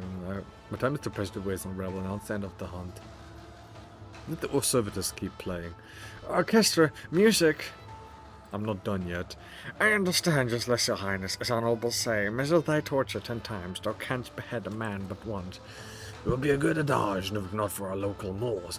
I bet there are at least 5 course changes between torture and execution of Thessera, and with music. So I have to find the Susus Amoguses. Syrian. So I have to find the 5 fake nobles. Man and a lady in a golden mask. A few nobles have gathered around an older man in a fine jacket. His eyes start back and forth between them. I come forth from an honored dynasty. You can't... He keeps trying to approach someone, but they all recoil from him as if he were a leper. The mob's instigator, a lady in a golden mask, exclaims furiously, "Oh, listen to the songs of this poor wretch. He thinks that the bath they gave him makes him look like a nobleman." Upon noticing her, the crowd parts. In a peevish voice, the woman draws, "Be asked that our celestial lord brand this peasant." Among the hushed crowd, you single out a young woman in a half-mask and a gorgeous dress who is watching intently from the side. What's happening here? The lady in a golden mask curtsies gracefully. Your Celestial Highness, we have exposed one of the imposters. There he is, the one in a jacket, still clinging to his facade. You ought to brand him quickly. The woman who had been keeping her distance now steps close and whispers to you, My Celestial Lord, I'm begging you to listen to me. This man is a member of a noble family. He's being slandered. Look closely at the man. The old man is terrified. His hands are clutching an expensive cane bearing an intricate family coat of arms. Why are you suddenly standing up for him? She whispers quietly, I'm just a commoner in a fancy dress, my lord. The man is my master. I know I'm supposed to be playing the part of a rich girl, but I've served many lords, you see, and Sir Timius is the only one who treats his servants with gentleness. I want to protect him from these cruel people. Address the man. Are you aware that your servant is trying to protect your servant? What can you say in your defense? My celestial lord knows how ruthless court intrigues can be. My family only recently attained this lofty status, and many here are supposed... He stutters, his teeth chattering in fear. Do you truly believe this man is a commoner in disguise? The loudest among the onlookers exchange glances. The woman's golden mouth bobs as she offers a deep courtesy. Most certainly, your celestial highness. His plebeian nature is apparent at every self-respecting aristocrat. The woman is not lying, but neither is she being completely candid. The way she looks at the accused, it speaks of an old, impassable hatred, the kind one shows to one's true enemy. The man is so noble. Why is he intent on painting him as otherwise? Lady in a clown mask clears her throat. There is not a word of a lie in what we have said. This travesty of a nobleman was granted his privileges less than 100 years ago. A family of upstarts have elevated themselves through peddlery. For any true-born noble, he is no different from a masquerading peasant. A tired sigh escapes Abelard's chest. That sir has more in common with Dargonis at first than I first thought. I'm ready to brand the impostor. Hand the data brand to the servant. I called this young woman to make the decision in my stead. This data brand a noble with a gold mask, you in a fine dress. You know what? Give it to the girl. The young woman freezes and squeaks out, I obey my lord's will. Her voice suddenly calms. I know this man well and can dispel all your doubts. You notice the old man breathe a sigh of relief when the data brand is put into her hands. This is Baron Timius Highfoot, a noble lord. I know this because I am his servant. They just gave me this pretty dress. She gestures at her gown. I should be the one being branded. Before you can react, she awkwardly places the mark on her wrist and returns the data brand to you. The girl sniffles and smiles at the grey-haired gentleman in her doublet. He averts his eyes. The woman in a gold mask scoffs and withdraws into the gaping crowd. Well, that's very noble of you. Thank you. But you didn't have to. Because I have to find 4 fake guys. Cyber Latex, or Lacerax, Latex, same thing, really. Everest the Sculptor, Editka, Governor Ronaldo. So who are you guys rooting for tonight? España or Argentina? So where's more nobles here? Old priest, young priest. The 2 men in clergy robes are bickering loudly. The older of the pair is eating with great appetite, while the young one watches him in disgust. Your overindulgence is pure hypocrisy. A true servant of the faith would have abstained. The old priest shoots his companion a glance over the plate. A true servant of the faith must keep his strength up that he may offer the God Emperor not just words, but deeds as well. The young man flushes when he notices your gaze. Celestial Lord, how fortunate is your arrival. Only you can solve this conundrum and decide which of us is the true clergyman of noble birth and which is the arrogant impostor. Susus. Look at the 2 priests. You notice a marked difference between the builds of the quarreling men. The older priest's body is gaunt, unlike that of a smooth-faced youth. Also, the younger priest has the melodious voice of a singer, while the old man's speech is clear and powerful. I need to ask a few questions first to identify the impostor. The old man gives you a reserved nod. Meanwhile, the younger one turns his entire body to face you, like a student being evaluated. What would you say is the role of knowledge in the Imperium? There are no barriers to learning the word of the Emperor and to conquering all that he has given unto us. Have you read the manuscripts of our scribe, gorgeous fall? Of our scribe, gorgeous fall. I fear he has left his craft behind now, but his research shines on with the light of true worship. Knowledge depraves the soul, as those reading letters are not meant to be read. The old priest furrows his brow at the young man's passionate words. Cassius shakes her head. Their judgments are like the two sides of a single coin. There is value in both, but neither one constitutes the whole. What awaits the Emperor's servant after death? Both priests ponder the question for a while. The older is the first to speak up. Should they stay faithfully, the Emperor will preserve their soul in his halls. The young priest gives you a broad and sincere smile. It is customary on Tessera to believe in sacred reincarnation. Thus, the worthy may serve the Emperor for all of eternity. You have encountered many variations of the God Emperors as cult in your time, but never have you heard of reincarnation after death. A religious teaching such as this seems strange and exotic, even for a nondescript, half-forgotten planet like Tessera. By what name are the warriors born from blood of the Emperor's son known? The heralds of the Celestial Master, gods amongst men. The young the Emperor's angel, they descend upon the land to smite down his enemies. You see respect in the old man's eyes, and fear. The priest looks at you with reserved curiosity and apprehension.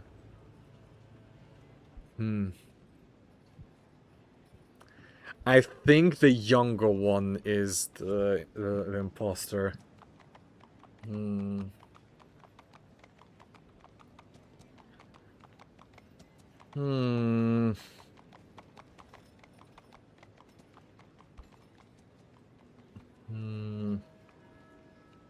The Heralds of the Celestial Master.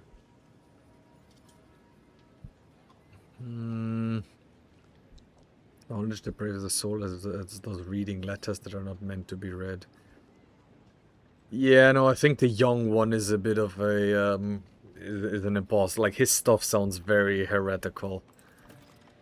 The smile vanishes from the young man's face. He gulps indignantly. Why, well, yes, I did skip the lectorum once or twice, it's true, but I'm still a proper noble, I swear it on my honor.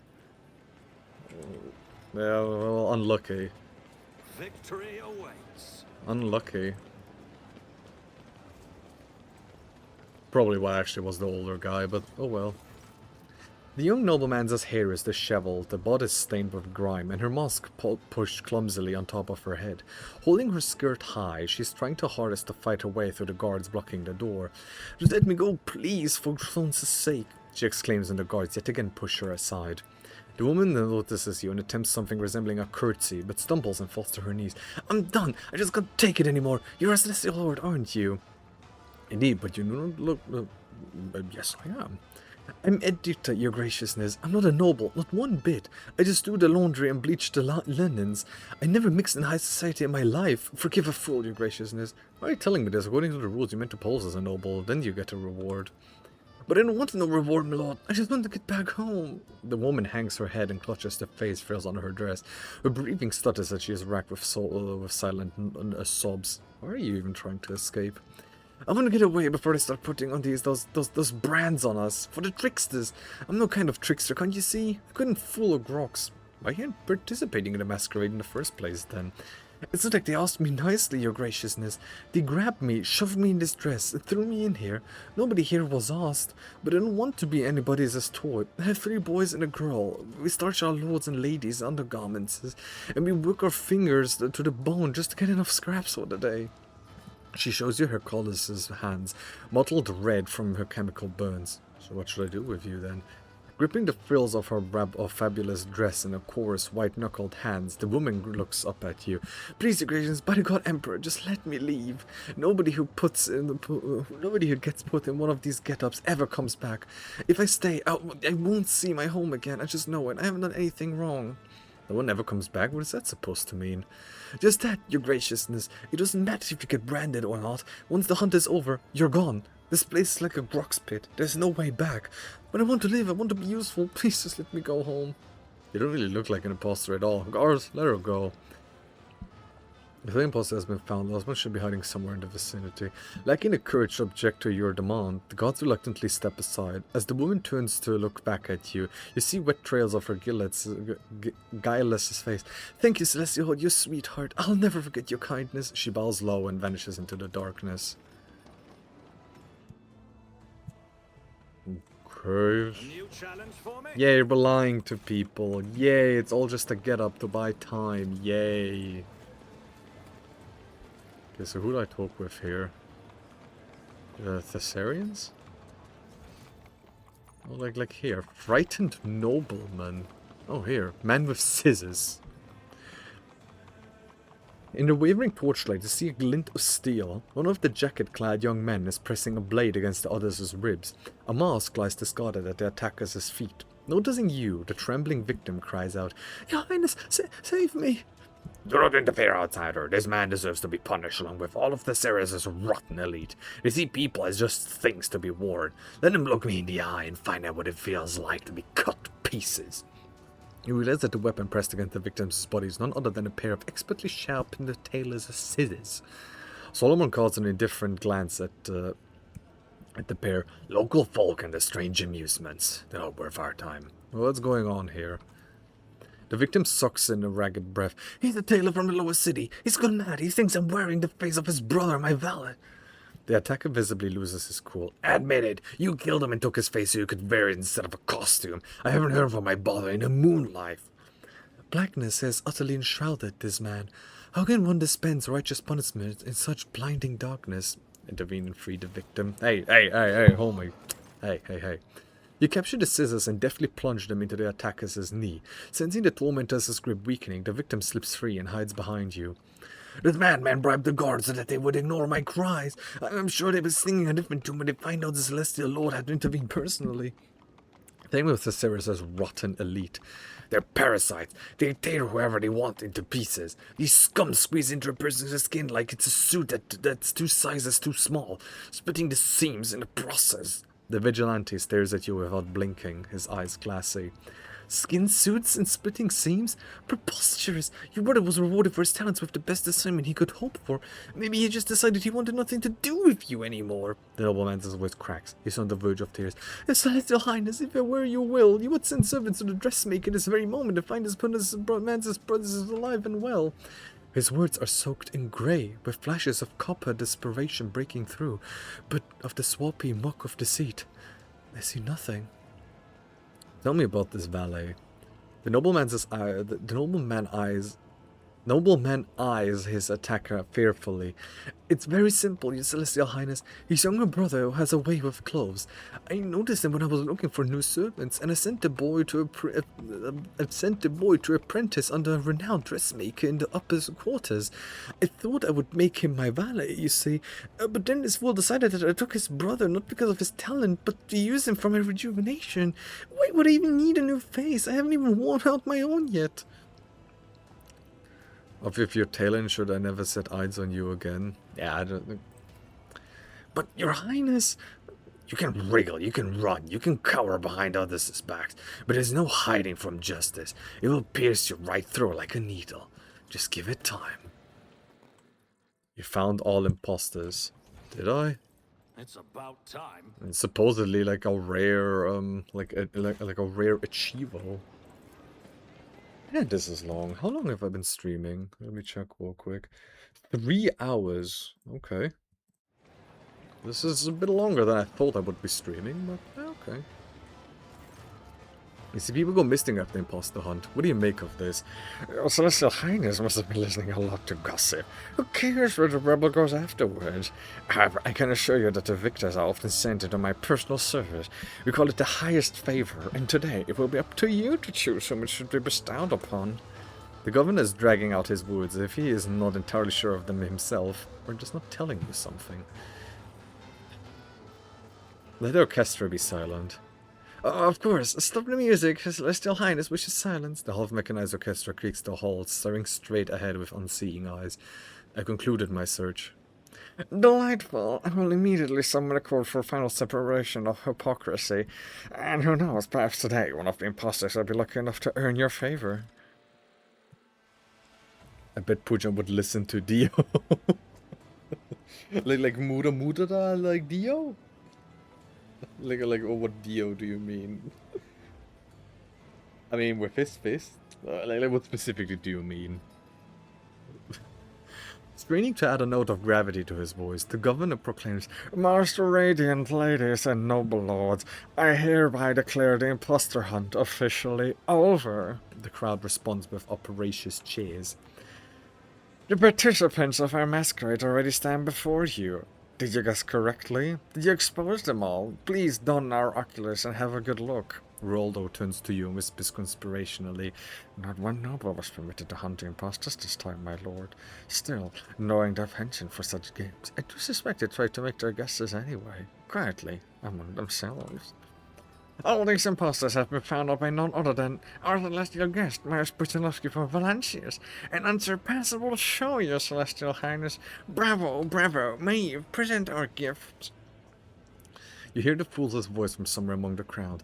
"A noble torso." You branded a real noble as an impostor. A noble torso, branded at the behest of the rogue trader himself. Oh, what bitter irony. My standing ovation to you. The prayer gets +1 psi rating and 15 persuasion. If prayers of the warp is triggered and a demon is summoned, that demon attacks the close. Oh, that's heresy. Your Celestial Highness, as an honored guest of the Sarah, would you like to say a few words of guidance to our beautiful world? Solomon, perhaps you have something to say?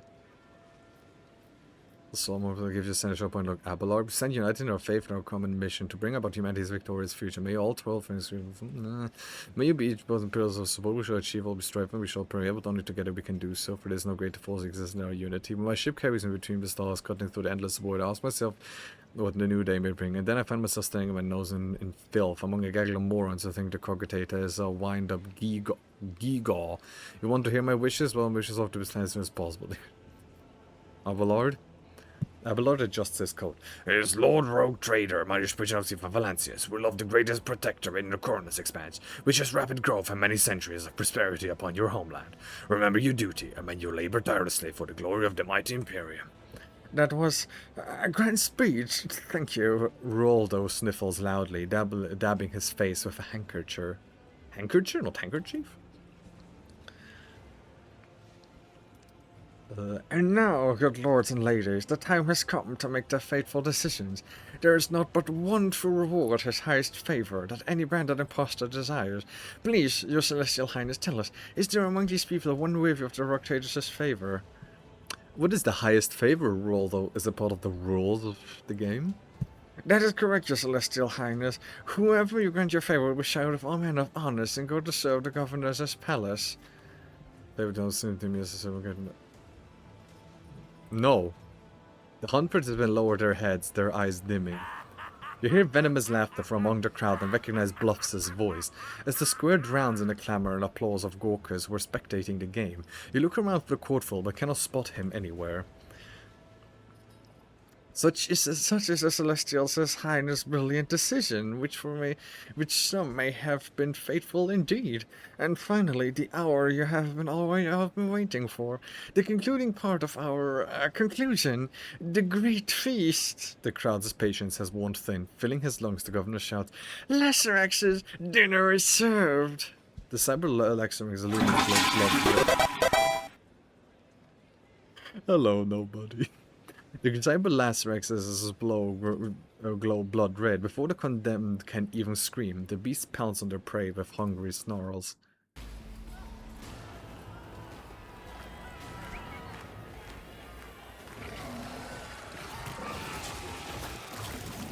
Oh. He tricks me. Gotta stop! I'm the master. Maeve, help! Maeve, I'm sorry.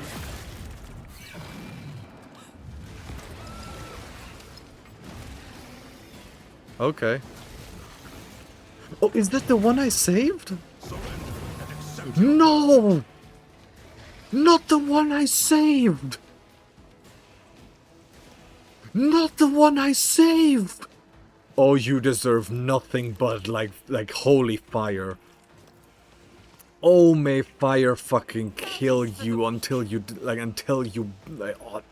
may you just, I don't know, I'm not very good when it comes to this, but may they burn. Like, may they just fucking burn. They deserve nothing but death.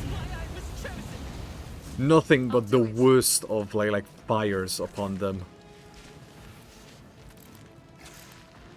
Okay, and then I do a singular attack upon that guy. Boom. And, yeah, maybe I should have done this first.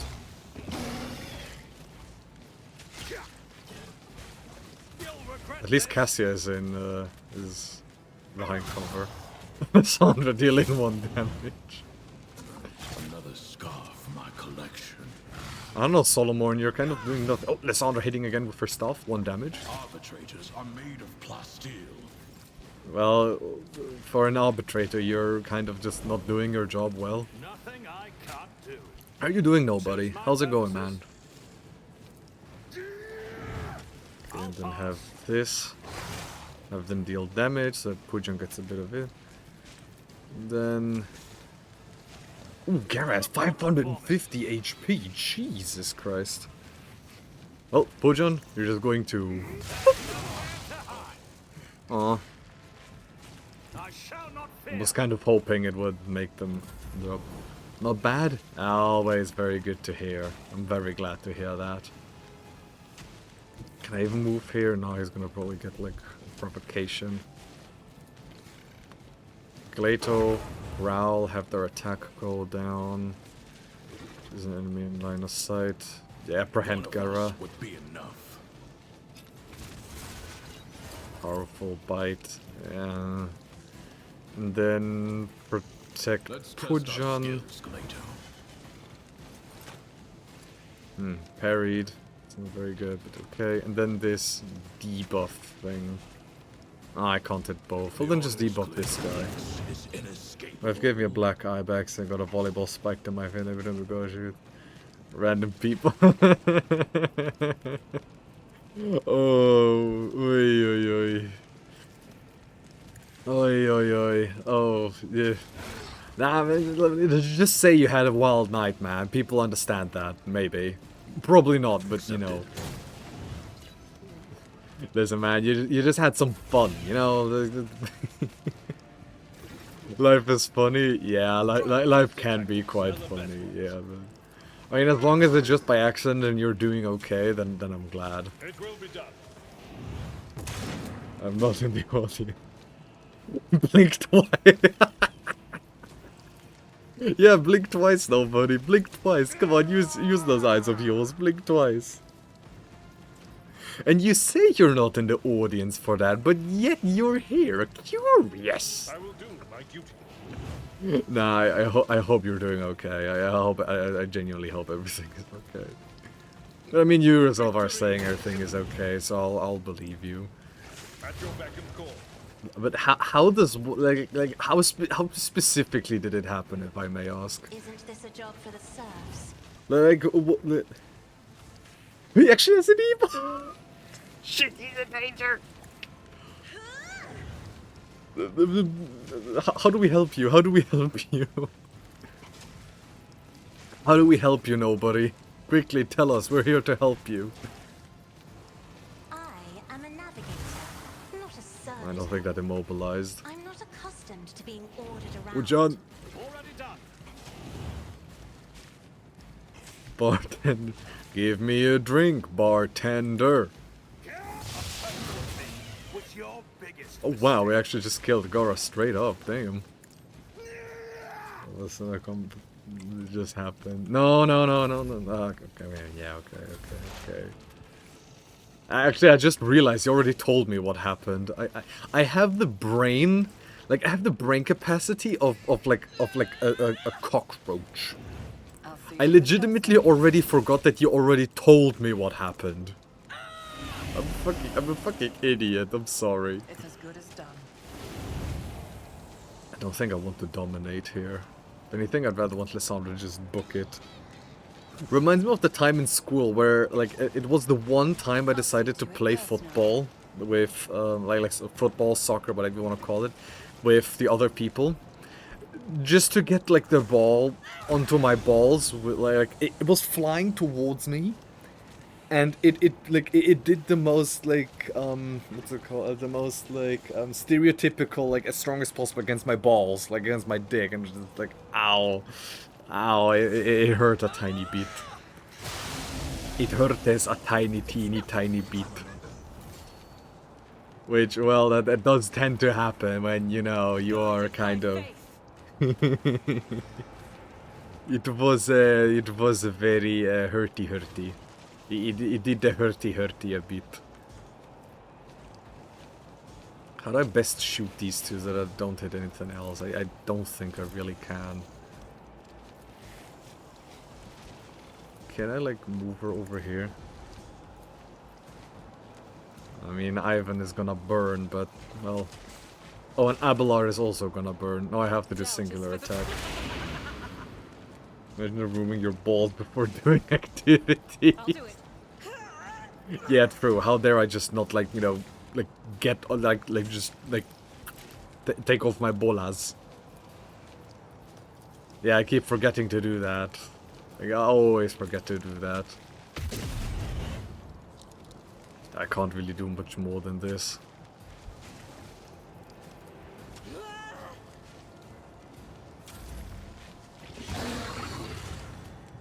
Need cover now.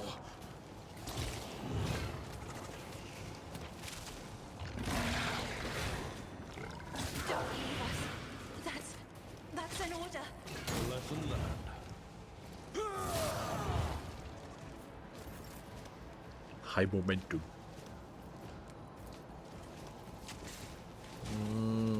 Yeah, I can hit both of these with this one attack. Why do you want to laugh at my demise? Hmm? What did I do? What did I do to you? What did I do to you, nobody? Why do you hate me? Nothing I can't do. Why do you hate me? I have been nothing but nice to you. Not a problem. Another clean strike. That was Suits my kind of weak. purposes. I just like laughing at you. Yeah, fair enough. Fair enough. Can't blame you for that. You stabbed me during raft. You were eating our boat! You were eating our boat, man! Like you can't tell me it's not justified. Indeed. Why did I say it like you're supposed to let that happen? Ah, okay, I'm gonna tell that to Vega next time, that we just let you eat our boat. Like, I'll just tell Vega that you demand to eat our boat.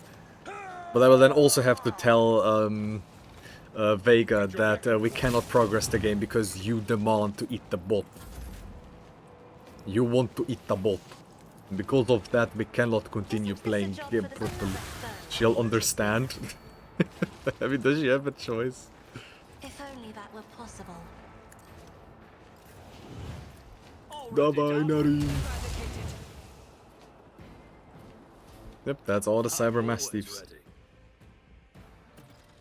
What happened was no accident, and if my suspicions are correct... The arbitrator looks at his palm thoughtfully, then holds it out to his Cyber Mastiff. Glato, analyze.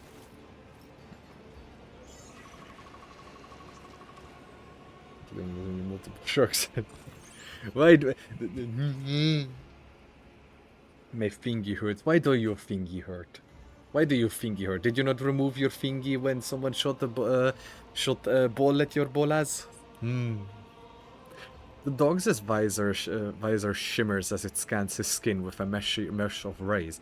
Finally, there is a metallic click and a descending hum of cooling servo motors. The Proctus' Augmentix respond with a soft buzz. A data brand. The court fool put it on me when he shook my hand. Then the Lancerexes attacked everyone who had been marked. However, the beasts were not at all eager to tear you apart, rogue trader. It appears you are wanted alive, but without my protection. A slice to doing dishes, which just removed the whole damn thing. Ooh. Have you disinfected it, like, already? You just have to grow it now. Oh God, Emperor! Maeve presses her hands to her chest in the sign of the Aquila. Her lips whisper a prayer. Forgive and protect his soul. Forgive and protect. Lying nearby is a lifeless body of Lacerex, number 4, which you release from its cage. Its fur is clumped and sticky with blood, its vicious eyes glazed over.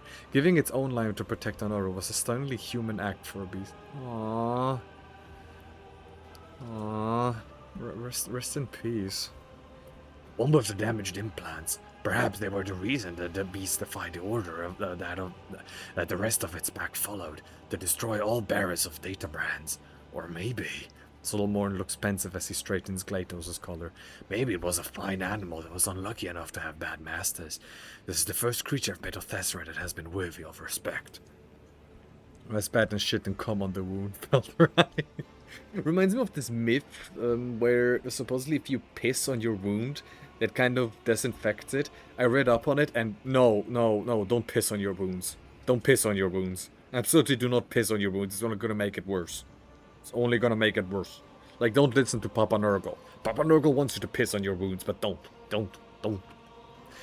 My Lord Judicator is fond of animals, is he not?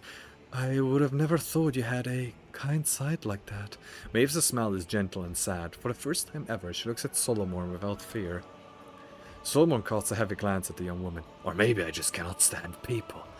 Roldo mentioned being branded before he died. Can you scan him too, Solomon? At his master's command, Glato directs his scan rays at the dead man's severed hand, which has somehow avoided being reduced to shreds among the rest of the body. The Cybermastiff's augments emit a warning signal. Roldo was branded too. He couldn't have known, or else he would not have doomed himself like that. I assume this is likewise the word of that buffoon. The only question is whether he was acting on his own accord, or at the behest of someone more important. This big medicine wants you to drink piss. Wants you to drink piss on your wounds. Don't piss on your PSA, PSA, whatever the fuck. Don't piss on your wounds. Whose soul are you praying for, poor Maeve? My brother's, my lord. I had a feeling he wasn't acting himself lately. If I'd known he had fallen in with scoundrels, I would have found them and strangled them with my own hands. What reason could your brother have to want to get an arbitrator's blood on his hands? It's a mystery to me too, my celestial lord. I think about it and can't even imagine why. But lately it's like he's not himself. He keeps muttering these awful rhymes about blood and fate. And it's like he's waiting for something, but I just can't understand what. What? Roldo called your name before he died. I have no idea what's going on. I'm so confused. Maeve stares at Roldo's mold corpse with unblinking eyes. Is this just a horrible nightmare? Could it be I'm just dreaming? For a second there I thought... No, I'm sorry, it's impossible. You thought what? I thought it was my brother calling my name, not Lord Roldo. But Dean was there, meaning I just imagined it in my fright. You think back to Roldo's last moments. It's hard to think to tell for certain, but it really did seem as though his voice had changed, that it sounded younger and less strained, as if he had cast off a mask. So who is to be considered the governor now? If only I knew, my celestial lord. If only I knew. How do I know I can trust you, Maeve? I serve by the Emperor himself. I'm unblemished before you inspirited a thought. That is what any concerned heretic would say to try to save her life. But I really had nothing to do with any of it, my lord. All I was told to do was to entertain our celestial guests and chaperone them to the castle for talks. And instead there's just gore and death everywhere. I need to take a look around. As you wish, my celestial lord. What does Roldo have on him?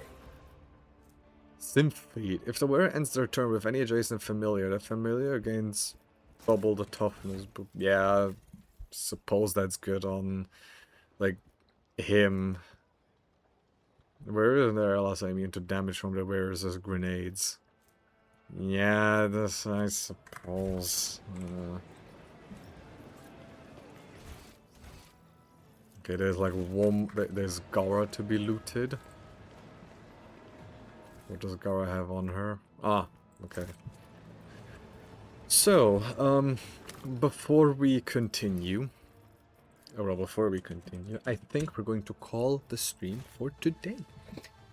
I think I've streamed like 3.5 hours or so, and I mean this was long. This was a long stream. But as per usual, I always enjoy these streams, and well, I mean, Pujan action is always fun, and this, while there was a bit less combat, I mean, there's always, like, I think this much combat, or less, or whatever, I think this was good. I like this DLC thing so far, like, because this is, I think, part of the DLC, so I like this so far a lot. Like, I knew something was up the entire time, but I do kind of, like, the jester being, you know, the one plotting all of this, a bit too obvious, but oh well.